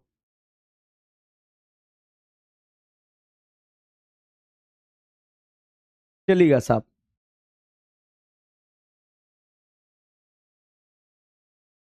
बच्चों अगर हम यहां पर बात करें, जितने भी लाइव देख रहे हैं यहां पर देख रहे हैं, अब कहानी के बारे में आगे बढ़ते हैं। यहां तक के स्टेटमेंट आता है कि भैया फ्री रोटेशन के लिए ऊर्जा का रिक्वायरमेंट है, वो रूम टेम्परेचर पर अवेलेबल है। दूसरी बात अगर यहां पर आ जाए, क्या बॉन्ड लेंथ और बॉन्ड एंगल रोटेशन के दौरान सेम रहेगा या चेंज हो जाएगा? सर सेम रहेगा, मगर आगे वाले बॉन्ड पीछे वाले बॉन्ड के बीच का एंगल चेंज होता रहता है। उसको बोलते हैं डायहेड्रल एंगल, या ग्रुप के बीच का जो एंगल है उसको बोलते हैं डायहेड्रल एंगल, वो चेंज हो जाता है। तो जब भी बच्चों आप यहां पर ध्यान से देखिएगा, जब भी बच्चों यहां पर हम बात करें, एग्जाम में क्वेश्चन आ जाए कि draw the most stable confirmation, तो बताओ बच्चों इक्लिप्स बनाएंगे या स्टैगर्ड बनाएंगे? Sir staggered. और आसान करें, 0 डिग्री वाला आंसर लगाएंगे या 60 डिग्री वाला आंसर लगाएंगे? सर 0 डिग्री वाला आंसर नहीं लगाएंगे, 60 डिग्री वाला आंसर लगाएंगे। मगर पापियों, अगर 2 60 डिग्री वाले ऑप्शन होंगे तब क्या करेंगे? उसके लिए अगले 15 मिनट पढ़ना पड़ेगा, समझना पड़ेगा, खून के अंदर ऑर्गेनिक केमिस्ट्री को भरना पड़ेगा, तब जाकर समझ में आएगा। तो चलिएगा साहब, यहां पर बात करते हैं अगला टॉपिक का नाम है conformational analysis of butane. Conformational analysis of butane. बच्चों ब्यूटेन का कन्फर्मेशनल एनालिसिस हम यहां पर करने जा रहे हैं, और ब्यूटेन का जब कन्फर्मेशनल एनालिसिस करने जा रहे हैं तो क्या कहानी यहां पर निकल के आएगी। किसी भी एक कार्बन को फ्रंट मान लो, किसी भी एक को बैक मान लो। ध्यान रखिएगा, अगर 0 डिग्री और 60 डिग्री वाला है तो आंसर 60 डिग्री वाला लगेगा। अब अगर 2 ऑप्शन 60 डिग्री है तो कौन से 2 ऑप्शन में से एक करेक्ट होगा, अगले 15 मिनट समझना पड़ेगा। तो बहुत ध्यान से देखिएगा बच्चों, अगर आपने इसको फ्रंट माना तो फ्रंट रिप्रेजेंटेड बाय डॉट, 3 भिखमंगा जुड़ा है, तो इसके पास वाले को बैक मानना पड़ेगा, बैक रिप्रेजेंटेड बाय सर्कल। बच्चों इस बैक कार्बन पे 2 हाइड्रोजन और एक इथाइल ग्रुप जुड़ा हुआ है। अगर भाई यहां पर आपने इसको फ्रंट मान लिया और इसको बैक मान लिया, तो आप देखिएगा बच्चों, front carbon represented by dot, back carbon represented by circle. Front carbon represented by dot, back carbon represented by circle. तो भैया फ्रंट कार्बन से 2 हाइड्रोजन एक CH3 जुड़ा है, और यहां भी फ्रंट कार्बन से 2 हाइड्रोजन एक CH3 जुड़ा है। मैंने आपको समझाने के लिए सिमेट्रिकल मान लिया है ताकि चीजें आपको अच्छे से समझ में आ जाए। क्वेश्चन आ जाए, क्या सर एग्जाम में हमें कैसे पता लगेगा किसको फ्रंट मानना है किसको बैक मानना है? अरे पापी ध्यान रख ले, तुझे मानना नहीं है, मान के दिया होगा, और अगर मानना पड़ेगा तो ऑप्शन से पता लग ही जाएगा यार, उसके लिए टेंशन मत ले, ठीक है। तो यहां पर बच्चों हमने एक कहानी के बारे में बात करी, front carbon represented by dot, dot से रिप्रेजेंट करा, इससे जुड़ा हुआ है एक CH3 और 2 हाइड्रोजन, ये अटैच कर दिए। बैक कार्बन बच्चों रिप्रेजेंटेड बाय सर्कल, तो बैक कार्बन को सर्कल से रिप्रेजेंट कर दिया। बैक पर भी 2 हाइड्रोजन और एक CH3 जुड़ा है। मैं क्या कर रहा हूं, CH3 के सामने CH3 लिख रहा हूं और H के सामने H लिख रहा हूं। तो भाई CH3 के सामने CH3, H के सामने H, H के सामने H लिख दिया है, ठीक है। तो यहां पर बच्चों ये ब्यूटेन का कंफर्मेशन मैंने बना दिया। अब इस बात को समझने का प्रयास करते हैं। बच्चों आप लोग ऐसे पढ़ते हैं ब्यूटेन इस तरह से, बताइए इस करीना के दिल में कितने भिखमंगे पड़ रहे हैं, कितने भिखमंगे हैं? 3, या कितने हैं? 2, या कितने हैं? 2, या कितने हैं? 3। अगर आप इसको मॉडल के फॉर्म में देखें तो आप देखो जिगजैग फॉर्म में करीनाएं आपको दिख रही है। ये करीना आपको दिख रही होगी, इस करीना के दिल में 3 भिखमंगे हैं, इस करीना के दिल में 2 हैं, यहां पर भी 2 हैं, और यहां पर 3 भिखमंगे हैं। चलिए इस कहानी को हम ऐसे वापस से समझाने का प्रयास करते हैं इस तरह से। आप देखिए, चलिएगा साहब, जितने भी पापी देख रहे हैं फटाफट से रेडी हो जाइएगा। Front carbon represented by dot, front carbon represented by dot, इससे एक CH3 जुड़ा है और 2 हाइड्रोजन कनेक्टेड हैं। और इसका क्लोजअप व्यू अगर आपको दिखाऊं तो बहुत ही शानदार तरीके से आपको दिखेगा। अब अगले 15 मिनट समझाने वाला हूं, इसलिए बहुत ध्यान से देखिएगा बच्चों, बहुत ध्यान से देखिएगा, बहुत ध्यान से देखिए। बहुत ही प्यारी बात है, बहुत ही प्यारी बात है देवियों सज्जनों, बिल्कुल ध्यान से देखिए। जितने भी पापी एंड पापास, सॉरी पापीन एंड पापास, ठीक है, और दीदीन एंड दीदास यहां पर देख रहे हैं, front carbon represented by dot, dot से रिप्रेजेंट कर दिया, एक CH3 जुड़ा और 2 हाइड्रोजन जोड़ दिया। Back carbon represented by circle, CH3 के पीछे क्या लगा दिया? CH3, H के पीछे क्या लगा दिया? H। बच्चों हम यहां पर क्या करने वाले हैं, किसी एक कार्बन को कांस्टेंट करेंगे और एक कार्बन को रोटेट कर कर देखेंगे कि इसकी स्टेबिलिटी और एनर्जी में क्या क्या चेंजेस आते हैं। अब बच्चों हम यहां पर जब रोटेशन करेंगे, जैसे आपको एक कहानी बताता हूं। जैसे मान लीजिए ये एक बॉटल है, ये एक बॉटल है। अब इस बॉटल को अगर मैं 180 डिग्री एंगल से घुमा दूं तो बॉटल उल्टी हो जाएगी, और अगेन 180 डिग्री एंगल से घुमा दूं तो वापस वहीं पहुंच जाएगी। तो देखो आप 180 180, दुनिया की किसी भी चीज को अगर आप 360 डिग्री एंगल से घुमा दोगे सेम ही मिल जाएगी भैया, वहीं पहुंच जाएंगे जहां से हमने स्टार्ट की थी कहानी को। ठीक है, तो अब आप देखिएगा, हम यहां पर एक कार्बन को कांस्टेंट कर एक कार्बन को रोटेट कर देखेंगे। आप चाहे तो फ्रंट को कांस्टेंट कर दें, आप चाहे तो बैक को कांस्टेंट कर दें, मगर एक को कांस्टेंट करना और एक को रोटेट करना है, और रोटेट कर करके आपको चेक करना है कि इसकी स्टेबिलिटी और एनर्जी में क्या क्या चेंजेस आएंगे। तो हम यहां पर एक ग्राफ भी बना लेंगे, और वो ग्राफ क्या होने वाला है, वो ग्राफ होने वाला है बच्चों यहां पर इस तरह से एक ग्राफ बनाएंगे हम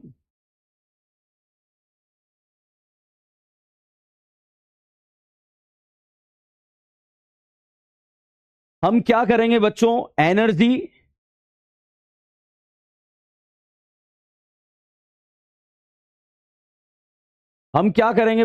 एनर्जी और रोटेशनल एंगल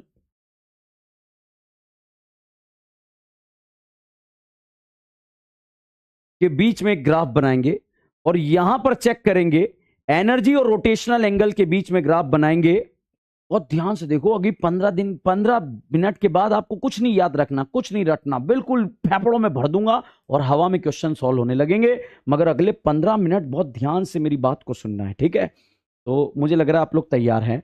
हम क्या करेंगे बच्चों, फ्रंट कार्बन को कांस्टेंट करेंगे, बैक कार्बन को रोटेट कर करके चेक करेंगे कि इसकी स्टेबिलिटी और एनर्जी में क्या क्या चेंजेस आए हैं। यहां एक ग्राफ बनाकर देख लेंगे, ये एनर्जी और ये रोटेशनल एंगल। यहां पर जब आप इसे रोटेट करेंगे तो स्टार्टिंग में एंगल आप यहां पर रखेंगे, जब आपने रोटेट नहीं करा 0 डिग्री, फिर आप इसे रोटेट करेंगे 60, फिर उसमें 60 प्लस कर देंगे 120, फिर 60 प्लस कर देंगे 180, फिर 60 प्लस कर देंगे 240, फिर 60 प्लस कर देंगे 300, फिर 60 प्लस कर देंगे 360, और 360 पर बच्चों आपको आइडेंटिकल स्ट्रक्चर मिल जाएगा।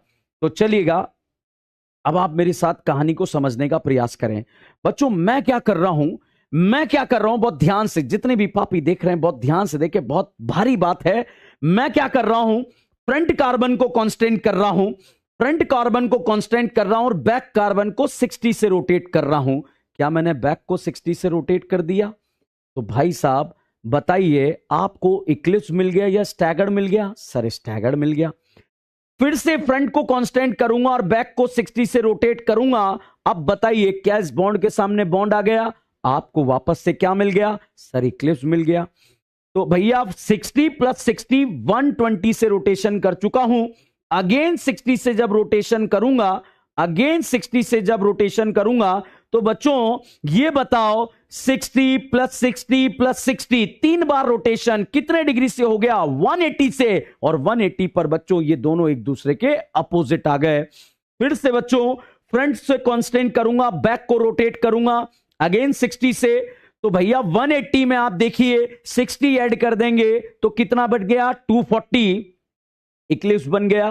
फिर अगेन 60 प्लस कर देंगे तो यहां पर 240 में 60 प्लस अगर आपने प्लस कर दिया है, अगर 240 में आपने 60 प्लस कर दिया है तो भाई साहब कितना बन गया? 300। और अगेन 60 से रोटेट करा, क्या आइडेंटिकल स्ट्रक्चर मिलेगा या नहीं मिलेगा? सर बिल्कुल मिलेगा। तो भैया चलिए, अब मैं बिना मॉडल के, आपको मॉडल में बाद में लेकर आऊंगा, पहले बिना मॉडल के कहानी को समझाऊंगा। बच्चों हम क्या करने वाले हैं, फ्रंट को कांस्टेंट करने वाले हैं, बैक को रोटेट करने वाले हैं। भाई आप घर पर बैठकर बैक को भी रोटेट कर सकते हैं या फ्रंट को भी रोटेट कर सकते हैं, इट्स योर चॉइस। मैं यहां पर फ्रंट को कांस्टेंट करने वाला हूं, तो जब फ्रंट कांस्टेंट होने वाला है तो उसमें कोई चेंजेस नहीं है, उसको एज इट इज लिख दूंगा। तो मैं यहां पर लिखूंगा front carbon represented by dot, इससे एक तो CH3 कनेक्टेड है और 2 हाइड्रोजन कनेक्टेड है, तो फ्रंट में कोई चेंजेस नहीं होने वाले, तो इसको मैं एज इट इज यहां पर लिखने वाला हूं, front carbon represented by dot, back carbon represented by circle. बच्चों जब आप लोग नोट करेंगे, नोट करने का तरीका यही रहेगा, पहले सारे फ्रंट आप बना लेंगे, front represented by dot. Again भाई साहब, front carbon represented by dot, तो कर दिया डॉट से रिप्रेजेंट। अगेन भाई यहां पर front carbon represented by dot, तो अगेन फ्रंट से हमने जो है इसको रिप्रेजेंट कर दिया डॉट से। अब यहां पर back carbon represented by circle. जितनी बार फ्रंट बनने वाला है मैंने पहले से बना कर रख लिया ताकि मुझे कॉन्सेप्ट को समझाने में कोई दिक्कत ना आए। बच्चों यहां पर टोटल 6 बार मैं इस फोटो को रोटेट करूंगा तब जाके 360 आएगा, तो मैंने फ्रंट जो है एज इट इज बना लिया है, फ्रंट रिप्रेजेंटेड बाय डॉट। यहां से ऐसे ऐसे चलेंगे, अब वहां जगह नहीं था इसलिए यहां नीचे उतरना पड़ेगा। चलिएगा मेरे साथ चलेंगे। तो आर यू रेडी और नॉट रेडी? Ever ready? दिल थाम के बैठिए। पहले फटाफट बताइए, आगे वाले बॉन्ड और पीछे वाले बॉन्ड के बीच का एंगल कितने डिग्री है? सर 0 डिग्री है। इस CS3 और CS3 के बीच का एंगल कितने डिग्री है? सर 0 डिग्री है। यह आगे वाले बॉन्ड और पीछे वाले बॉन्ड के बीच का एंगल कितने डिग्री है? सर 0 डिग्री है। दोनों ही एंगल बच्चों 0 डिग्री यहां पर हैं। अब हम क्या करेंगे? फ्रंट कार्बन को कांस्टेंट करेंगे और बैक कार्बन को 60 से रोटेट करेंगे। बच्चों जैसे ही रोटेट करेंगे तो क्या ये back carbon represented by circle से आएगा? ये CS3 रोटेट होकर यहां पर चला जाएगा। जैसे यहां पर गया CS3 यहां पर, H यहां पर, H यहां पर आ गया। Back carbon represented by circle 60 degree से रोटेट करा, ये फोटो बन जाएगा। अगेन पापियों, फ्रंट कार्बन को कांस्टेंट करेंगे और बैक कार्बन को 60 से रोटेट करेंगे। बच्चों अगेन अगर हम बात करें यहां से, पहले तो बताइए अभी रोटेशनल एंगल 0 डिग्री था, आपने कोई रोटेशन नहीं करा, बट अभी आपने 60 डिग्री से रोटेट कर दिया तो रोटेशनल एंगल कितना डिग्री हो गया? 60 डिग्री। या CS3 के बीच के ग्रुप का एंगल भी कितना डिग्री हो गया? 60 डिग्री। अब अगेन बच्चों फ्रंट को कांस्टेंट करेंगे, स्टीयरिंग को घुमाएंगे अगेन 60 से, तो बता पापियों क्या ये CS3 रोटेट होकर यहां पर आएगा या नहीं आएगा? बिल्कुल आ जाएगा। CS3 यहां आएगा, H यहां आएगा, H यहां आएगा। तो भाई यहां पर हमने बैक को रोटेट करा। अब बच्चों आप यहां बताइए, यहां 0, यहां 60, अगेन बच्चों यहां पर हमने 60 प्लस कर दिया है, तो 60 प्लस कर दिया तो यहां पर एंगल 120 डिग्री आ गया। बच्चों मुझे पता है क्लास खत्म होने वाली है, मगर नहीं, हम अभी खत्म नहीं करेंगे, टॉपिक को खत्म करेंगे उसके बाद ही आगे बढ़ेंगे। तो बहुत ध्यान से क्लास छोड़ना नहीं है। कि जितने भी पापी यहां पर देख रहे हैं, मुझे पता है खाना खाने का टाइम हो गया है। भाई साहब भूख DN ब्रांड को भी लगती है। जब DN ब्रांड आपके पास करियर विल प्लेटफॉर्म पर खड़ा होके रात के 8:30 बजे 9 बजे तक पढ़ा सकता है, आप क्यों नहीं पढ़ सकते? तो चुपचाप से जो है यहां पर जो है पढ़िएगा, क्योंकि ये एक्सप्लेनेशन के बाद ही क्वेश्चन सॉल्व होंगे। तो भैया अगेन फ्रंट को कांस्टेंट करा, बैक को रोटेट करेंगे। बच्चों जैसे ही बैक को रोटेट करेंगे ये CS3 रोटेट होकर यहां आ जाएगा और यहां आ जाएगा, तो ये H हमने यहां पर लिख दिया। बताइए बच्चों अगेन 60 प्लस कर दिया तो यहां पर रोटेशनल एंगल कितने डिग्री हो गया? 180 डिग्री हो गया। अगेन बच्चों या CS3 के बीच का एंगल कितने डिग्री हो गया? 180 डिग्री हो गया।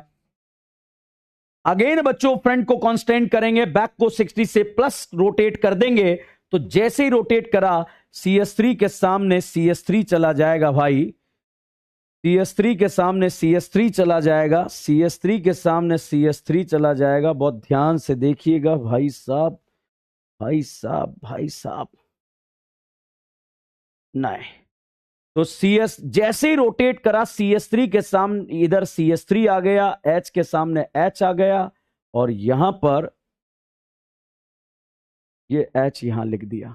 ठीक है, तो बच्चों बहुत ध्यान से देखिए, इसको रोटेट कर कर यहां लाए, फिर से रोटेट कर कर यहां लाए, फिर से रोटेट कर कर यहां लाए, और अभी आप देखिए अगर 180 में 60 प्लेस कर दिया तो एंगल कितना डिग्री हो गया? सर 240 हो गया। भाई साहब अगेन जब आप front represented by dot, back represented by circle. भाई एक चीज बताओ, मैंने सारे फ्रंट पहले लिख लिए थे, आप भी सारे फ्रंट पहले लिखना ताकि आपको बॉन्ड वॉन्ड बनाने का दिक्कत ना आए। सिर्फ कॉन्सेप्चुअली बातें हम यहां पर करेंगे तो भैया जैसे ही बैक को अगेन 60 से आपने रोटेट करा, CH3 यहां पर आ जाएगा, H यहां आ जाएगा, ये H यहां आ जाएगा। भाई अब तक रोटेशन आपका हो चुका है 300 डिग्री, और जब 300 डिग्री ये रोटेशन हो चुका है तो आप यहां पर आप देख पा रहे हैं, जैसे ही बैक को रोटेट करा 300 आ गया, और अगेन अगर बैक को रोटेट करा तो हम वहीं पहुंच जाएंगे जहां से हमने कहानी को स्टार्ट करा था। और ये कंफर्मेशनल एनालिसिस यहां पर हम कर रहे हैं। एक पापी कमेंट में लिख रहा है, सब्जी खत्म हो जाएगी। भैया या मेरे मोबाइल से तेरे लिए ऑर्डर कर दूंगा, परेशान मत हो, जो सब्जी खत्म हो जाएगी वो मैं तेरे को जो है मंगा के दे दूंगा, उसके लिए टेंशन नहीं लेने का, ठीक है। चलिएगा यहां पर बच्चों हम आगे बढ़ते हैं। अब कहानी को और आगे बढ़ाते हुए बच्चों, ये यहां से रोटेशन करते हुए हम आगे बढ़े, जैसे ही रोटेशन करते हुए आगे बढ़े तो ये कहानी इस तरह से आगे चली गई। आप प्रयास कीजिएगा एक ही लाइन में जो है वापस से आप चले, 6 के 6 फोटो को जो है यहां पर आप स्टार्ट करेंगे। बच्चों जब ये मैंने ये घुमा घुमा के देखा, बताओ ये इक्लिप्स बना या स्टैगर्ड बना? सर इक्लिप्स बना। ये क्या बना? स्टैगर्ड। ये क्या बना? इक्लिप्स। ये क्या बना? स्टैगर्ड। ये क्या बना? इक्लिप्स। ये क्या बना? स्टैगर्ड। बताइए इस रोटेशन के दौरान कितने इक्लिप्स बने, कितने स्टैगर्ड बने? सर 3 इक्लिप्स बने और 3 स्टैगर्ड बने हैं। तो भाई 3 इक्लिप्स 3 स्टैगर्ड यहां पर बने हैं। मैं यहां पर इन्हें एक नया नाम देना चाहता हूं बच्चों, मैं इसको नाम दे देता हूं E1। बताओ इक्लिप्स्ड है या स्टैगर्ड है? सर इक्लिप्स्ड है। E2 बताओ इक्लिप्स्ड है या स्टैगर्ड है? सर इक्लिप्स नहीं है, स्टैगर्ड है। ये क्या है बच्चों? इक्लिप्स्ड है। ये E4 क्या है? सर स्टैगर्ड है। ये बताओ E5 क्या है? सर इक्लिप्स्ड है। ये बताओ E6 क्या है? सर स्टैगर्ड है। अब जितने भी पापी यहां पर देख रहे हैं फटाफट से देखकर बताओ E1, E2, E3, E4, E5, E6 में कमेंट करके बताओ, जल्दी से बताओ कि यहां पर ये इक्लिप्स्ड है या स्टैगर्ड? Sir eclipsed. ये क्या है? इक्लिप्स्ड। ये क्या है? इक्लिप्स्ड। तो भैया ये जो 3 इक्लिप्स्ड हैं, भैया बॉन्डेड इलेक्ट्रॉन के बीच में लगने वाले रिपल्शन का नाम क्या होता है? Torsional strain. बॉन्डेड इलेक्ट्रॉन के बीच में लगने वाले रिपल्शन का नाम क्या होता है? Torsional strain. बॉन्डेड इलेक्ट्रॉन के बीच में लगने वाले रिपल्शन का नाम क्या होता है? Torsional strain. तो बच्चों क्या मैं ये कह सकता हूं, क्या एनर्जी के ऑर्डर में क्या ऐसा कहा जा सकता है इक्लिप्स का ऊर्जा स्टैगर्ड से ज्यादा होता है? क्या ऐसा कहा जा सकता है या नहीं कहा जा सकता है? सर कहा जा सकता है। इक्लिप्स का ऊर्जा, एनर्जी का ऊर्जा, अगर इक्लिप्स की ऊर्जा की बात करें स्टैगर्ड से ज्यादा होता है। फटाफट नाम बता दो कौन कौन है? सर E1 है, E3 है, E5 है। चलिए पापियों, तो क्या मैं ऐसा लिख दूं क्या यहां पर कि E1, E3, E5 का ऊर्जा ज्यादा होगा E2, E4, E6? Any doubt? Any doubt or no doubt? समझ में आया या नहीं आया? इनका ऊर्जा ज्यादा होगा, इनका ऊर्जा कम होगा। अब फटाफट से यहां पर देखिएगा बच्चों, मैंने आप लोगों को बताया था कि दुनिया में 2 तरह के ग्रुप होते हैं, एक तो हल्की और एक बल्की। इन बल्की के बीच में भी घूसाघासी चालू हो गई है। इनके बीच में लगने वाले रिपल्शन का नाम है स्टेरिक रिपल्शन। बच्चों ध्यान दीजिए, ये बल्की है, दोनों के बीच में एक रिपल्शन लग रहा है। उस रिपल्शन का नाम क्या है? सर वो नाम है स्टेरिक रिपल्शन। तो भाई साहब यहां टॉर्शनल भी लग रहा है, स्टेरिक भी लग रहा है, 2 तरह की घूसाघासी चल रही है। यहां पर ये बल्की है और ये हल्की है। हाइड्रोजन बच्चों हल्की होता है, वो स्टेरिक नहीं लगाता। सर कैसे नहीं लगाता? ये देख पापी, ये बल्की है या हल्की है? बता स्टेरिक लग रहा है या नहीं लग रहा? सर नहीं लग रहा। तो यहां पर बच्चों स्टेरिक भी लग रहा है, टॉर्शनल भी लग रहा है। इस वजह से E1 का ऊर्जा इन सब से ज्यादा होगा। तो जितने भी पापी दिल थाम के बैठिएगा, E1 का ऊर्जा सबसे ज्यादा होगा। ध्यान से देखिए, E1 का ऊर्जा क्योंकि दो दो तरह का रिपल्शन लग रहा है सबसे ज्यादा होगा, यहां E3 और E5 में बराबर ऊर्जा लग रहा है, ओनली टॉर्सनल स्ट्रेन लग रहा है भाई साहब, ओनली टॉर्सनल स्ट्रेन लग रहा है। इस वजह से यहां पर इन दोनों का ऊर्जा बराबर हो जाएगा। तो बच्चों एक चीज ध्यान दीजिएगा, ऊर्जा के हाईएस्ट ऊर्जा E1 का है तो E1 टॉप पर रहेगा, उससे कम E3 is equal to E5 रहेगा। भाई वापस से पीछे आते हैं, अब यहां पर आप देखिए ये स्टैगर्ड है, ये स्टैगर्ड है, ये स्टैगर्ड है।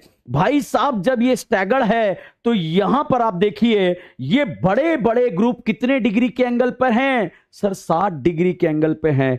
यूं होता ना वो फोटोग्राफी होती ना, आप क्या कहेंगे, प्री वेडिंग शूट जो होता है, प्री वेडिंग शूट में आप देखिए दोनों CS3 न्यू समझिए कि दोनों जो है दूल्हा दुल्हन है, एक दूसरे को ऐसे देख रहे हैं, मुस्कुराते हुए देख रहे हैं, ऐसे देख रहे हैं, मुस्कुराते हुए देख रहे हैं।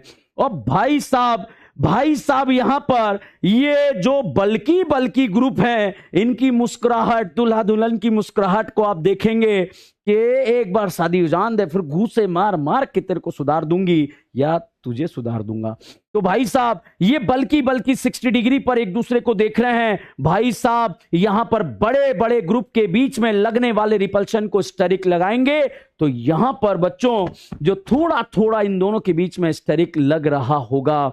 यहां पर अगर हम बात करें, यहां पर इस वाले फोटो में भी आप देखेंगे, यहां पर इस वाले फोटो में भी देखेंगे दोनों के बीच में थोड़ा थोड़ा स्टेरिक लग रहा होगा। तो यहां थोड़ा थोड़ा स्टेरिक लग रहा है, यहां पर भी थोड़ा थोड़ा स्टेरिक लग रहा है, मगर यहां पर दो बल्कि ग्रुप एक दूसरे के अपोजिट हैं। तो यहां पर बच्चों इनके बीच में ये दोनों बल्कि अपोजिट हैं, कोई स्टेरिक नहीं लगेगा। तो भाई साहब यहां स्टेरिक लग रहा है, यहां स्टेरिक लग रहा है, मगर इसमें स्टेरिक नहीं लगेगा। इस वजह से E4 का ऊर्जा बहुत कम हो जाएगा। तो भाई यहां पर हम कहेंगे कि E2 का ऊर्जा और E6 का तो बराबर होगा क्योंकि थोड़ा थोड़ा स्टेरिक लग रहा है, और E4 का कम हो जाएगा। तो बच्चों यहां पर हम एक ग्राफ बनाएंगे जिसमें टॉप एनर्जी लेवल पर E1 रहेगा, उसके बाद E3 is equal to E5 रहेगा, उसके बाद E2 is equal to E6 रहेगा, और उसके बाद रहेगा E4। तो बच्चों जब हमने कहानी को शुरुआत करी थी तो अब ग्राफ बनाने का समय आ गया। जब 0 डिग्री था, एंगल 0 डिग्री था, रोटेशनल एंगल 0 डिग्री था, तो ऊर्जा E1 थी। भाई यहां पर जब ये E2 हो गया तो रोटेशनल एंगल 60 डिग्री पर क्या हो गया? E2 हो गया। तो भैया 60 डिग्री पर E2 पे पॉइंट लगा देंगे। यहां पर बच्चों जब 120 डिग्री हुआ तो E3 पर पॉइंट लगा देंगे। तो ये 120 हुआ तो E3 पर पॉइंट लगा दिया। जब यहां पर ये 180 हुआ तो E4 लगा दिया। तो ये 180 हुआ बच्चों, E4 पर पॉइंट लगा दिया। ये E4 पर पॉइंट लगा दिया है। यहां पर थोड़ा सा सामने लगा देते हैं इसको, बिल्कुल इसके सामने लगा दिया। इसी तरह से बच्चों जब 240 हुआ तो ऊर्जा E5 हो गई। तो यहां पर E5 पर हमने पॉइंट लगा दिया है। बच्चों यहां पर अगेन आप देखेंगे जब ये 300 हुआ तो E6 पर पॉइंट लगा दिया, 300 हुआ तो E6 पर पॉइंट लगा दिया। थोड़ा सा मुझे फ्रेम से बाहर जाना पड़ रहा है तो E6 पर पॉइंट लगा दिया। और जब वापस से अगर आप इसे घुमा देंगे 360 पर तो वापस E1 पे पहुंच जाएगा। वापस देखिए, जब रोटेशनल एंगल 0 डिग्री था ऊर्जा E1 थी, जब 60 डिग्री था E2 थी, जब 120 था E3 थी, जब 180 था E4 थी, 240 था E5 थी, और यहां पर 300 था तो E6 थी। समझ में आया या नहीं आया?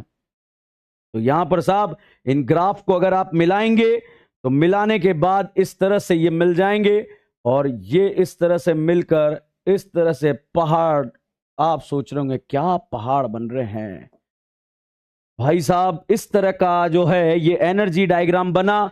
फटाफट देखकर इसके बता दीजिए सर, यहां पर जितने भी पापी यहां पर हमें देख रहे हैं जल्दी से देखकर बता दीजिए कि जो कंफर्मेशन यहां पर बना, जो मिनिमम ऊर्जा का बना, वो 180 डिग्री वाला बना। और बच्चों यहां पर आप देख पा रहे हैं कि ये स्टैगर्ड है, और स्टैगर्ड में अगर बल्कि 180 डिग्री एंगल पर होते हैं तो स्टैगर्ड को नया नाम दिया जाता है, वो नाम होता है आंटी।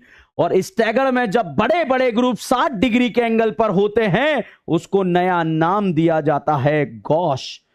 तो भैया बड़े बड़े ग्रुप के बीच में लगने वाले रिपल्शन का नाम स्टेरिक रिपल्शन है। और यहां बड़े बड़े ग्रुप 180 पर चले गए तो ये अपोजिट चले गए, अपोजिट जाने की वजह से ये आंटी बन गई है, अपोजिट जाने की वजह से यहां पर आंटी बन गई है। तो भाई साहब ये तो आंटी बन गया है और ये वाला गॉश बन गया है। बच्चों इसे भी आप गॉश बोलेंगे। तो यहां पर साहब अगर आपसे पूछा जाए कि ये जो कंफर्मेशन आपका बना है, इस कंफर्मेशन को आप नाम देंगे आंटी और इससे ऊपर वाले को नाम देंगे गॉश। और बच्चों यहां पर आप देखिएगा, यहां पर बल्कि के बीच में भी रिपल्शन लग रहा है और टॉर्सनल स्ट्रेन भी लग रहा है। दोनों के बीच में रिपल्शन लगने की वजह से इस तरह के रिपल्शन बहुत ज्यादा लग रहा है। इसे आप फुली इक्लिप्स बोल सकते हैं या परफेक्ट इक्लिप्स के नाम से इसे जान सकते हैं। या तो फुली इक्लिप्स बोलें या परफेक्ट इक्लिप्स बोलें, या ओनली टॉर्सनल स्ट्रेन लग रहा है भाई साहब, इसे पार्शियल इक्लिप्स के नाम से जाना जाता है। तो ये पार्शियल इक्लिप्स है, ये फुल इक्लिप्स। ध्यान रखिएगा, बहुत अब चीजें एंड होने वाली है। पार्शियल और फुली में क्या अंतर है? फुली में स्टेरिक भी लग रहा है, टॉर्शनल भी लग रहा है, दो तरह का रिपल्शन लग रहा है, इस वजह से फुली इक्लिप्स बोला है। भाई साहब पार्शियल में ओनली टॉर्शनल लग रहा है। तो फुली इक्लिप्स की ऊर्जा सबसे ज्यादा थी। तो यहां पर एनर्जी के डायग्राम में अगर आप देखेंगे, ये फुली इक्लिप्स था और ये वाले भाई साहब पार्शियल इक्लिप्स थे। और बच्चों जब 0 से हम 60 डिग्री पर जा रहे होंगे, कुछ ना कुछ और भी एंगल बना होगा, 10 डिग्री, 20 डिग्री, 25, उसे स्क्यू बोला जाएगा। नाउ कंक्लूडिंग, अगर आपको एग्जाम में मोस्ट स्टेबल बनाना है भाई साहब, अगर आपको एग्जाम में स्टेबल कंफर्मेशन बनाना है तो ऑल पापीज गेट रेडी। बताइए स्टैगर्ड बनाएंगे या इक्लिप्स बनाएंगे? तो बच्चों हम स्टैगर्ड बनाएंगे। बच्चों स्टैगर्ड की दो फॉर्म है, आंटी बनाएंगे या फिर गॉश बनाएंगे। भाई साहब generally aunty is more stable then gosh. तो मुझे ऐसा लग रहा है आपको यह कहानी बहुत अच्छे से समझ में आई होगी। और जो हमारा आइसोमरिज्म वाला पार्ट है, ध्यान रखना, आंटी जब भी दिख जाए, जब भी दो बड़े बड़े ग्रुप दिख जाए, जब भी दो बड़े बड़े ग्रुप दिख जाए, उन्हें 180 डिग्री एंगल पर लगा देंगे। तो भैया फाइनली हमने कहानी को स्टार्ट करा, वापस से कहानी को रिकॉल करते हैं। और आप भी सभी पापियों का खाना खाने का टाइम हो रहा है, उस खाने को हम उस टाइम को बर्बाद नहीं करेंगे। वापस से फ्री रोटेशन से जो आइसोमर बन गए उसका नाम है कंफर्मेशन। डांस की जितनी भी फॉर्मेट बन गई वो रोटेशन से बन गई, उसका नाम था कंफर्मेशन। कंफर्मेशन के लिए जो ऊर्जा का जरूरत था वो रूम टेम्परेचर पर अवेलेबल हो रहा था। भाई साहब अगर आप यहां पर देखें, रोटेशन के लिए जो ऊर्जा का जरूरत है वो रूम टेम्परेचर पर अवेलेबल था। उसके बाद बच्चों मैंने आप लोगों को बताया, और वो क्या बताया? मैंने आपको बताया न्यूमान, फिशर, सोहर्स, वो भी बताया। और दूसरा मैंने आपको बताया रोटेशन में बॉन्ड लेंथ और बॉन्ड एंगल में कोई चेंजेस नहीं होता। फिर बच्चों मैंने आप लोगों को बताया था और एक बहुत ही शानदार पॉइंट बताया था कि मोस्ट स्टेबल बनाइए। बताइए स्टैगर्ड बनाएंगे, इक्लिप्स बनाएंगे? सर स्टैगर्ड बनाएंगे। स्टैगर्ड में गॉश बनाएंगे या आंटी बनाएंगे? तो अब वो कहानी आ चुकी है कि आपको आंटी बनाना है। कुछ नहीं करना भैया। सर अगर 260 डिग्री वाले मिल जाए तो क्या करें? मोस्ट बल्कि को 180 पर लगा देना, मोस्ट बल्कि को 180 पर लगा देना और कहानी को मजेदार बना देना। तो जितने भी पापी हमें इस क्लास में देख रहे थे, चाहे लाइव देख रहे थे, चाहे कहीं पर भी देख रहे थे, आज का लेक्चर बच्चों आप लोगों को कैसा लगा? फटाफट से कमेंट कर आप बताएंगे। मैंने मैक्सिमम कहानी को बच्चों आप लोगों को समझाने का प्रयास करा और बहुत ही कॉन्सेप्चुअल बातें हमने यहां पर करी है। भाई साहब मैंने आपको एक ऐसा कुत्ता आपके हवाले कर दिया, पप्पी आपके हवाले कर दिया, जिससे न्यूमान, फिशर, सोहर्स का आपने गर्दा मचा दिया है और क्रिस्टल क्लियर कहानी आप लोगों को बता दी गई होगी और आपको कहानी बहुत अच्छे से समझ में आ गई होगी। तो बच्चों यहां पर जितने भी हिंदुस्तान के बच्चे देख रहे हैं, हमारे लाइव ऐप में देख रहे हैं, मैं आज आप लोगों से कहना चाहूंगा अगले वीक में बहुत ही धमाकेदार अनाउंसमेंट हम आप लोगों के लिए करने वाले हैं। कुछ बड़ा करने वाले हैं, कुछ तूफानी करने वाले हैं। तो भैया करियर विल ही वो प्लेटफॉर्म है, करियर विल ही वो प्लेटफॉर्म है जो हिंदुस्तान के बच्चों के लिए कुछ तूफानी कर सकता है, ऑनलाइन में भी ऑफलाइन में भी। ऑफलाइन में तो हमने कोटा के अंदर गर्दा मचा रखा है। कोटा की गलियों में अगर कोई सुप्रसिद्ध इंस्टीट्यूट अगर आज की डेट में है तो वो है करियर विल। हिंदुस्तान का वो बच्चा जो नीट एग्जाम को क्रैक करना चाहता है, नीट एग्जाम को फोड़ना चाहता है, अगर वो अपने एग्जाम को क्रैक करना चाहता है तो उसकी भी अब पहली पसंद बन रहा है, वो है करियर विल। तो भैया करियर विल में शक्ति है, वो स्टूडेंट ताकत है, वो टीचर्स की ताकत है, वो यूनाइटेड सारी फैमिली यहां पर है। तो बच्चों आप लोगों को इसी तरह से हम लोग पढ़ाते रहेंगे। और जो रितु मैम के चैनल पर बच्चे देख रहे थे, उम्मीद करता हूं आप लोगों को भी क्लास आज बहुत अच्छे से समझ में आई होगी। तो बच्चों आज की कहानी को हम यहां पर समाप्त करने का प्रयास कर रहे हैं। तो चलिएगा बच्चों, आज की कहानी के लिए बस इतना ही। फिर मिलेंगे, जब तक के लिए बने रहिए, जुड़े रहिए। DN brand organic chemistry. Thank you so much.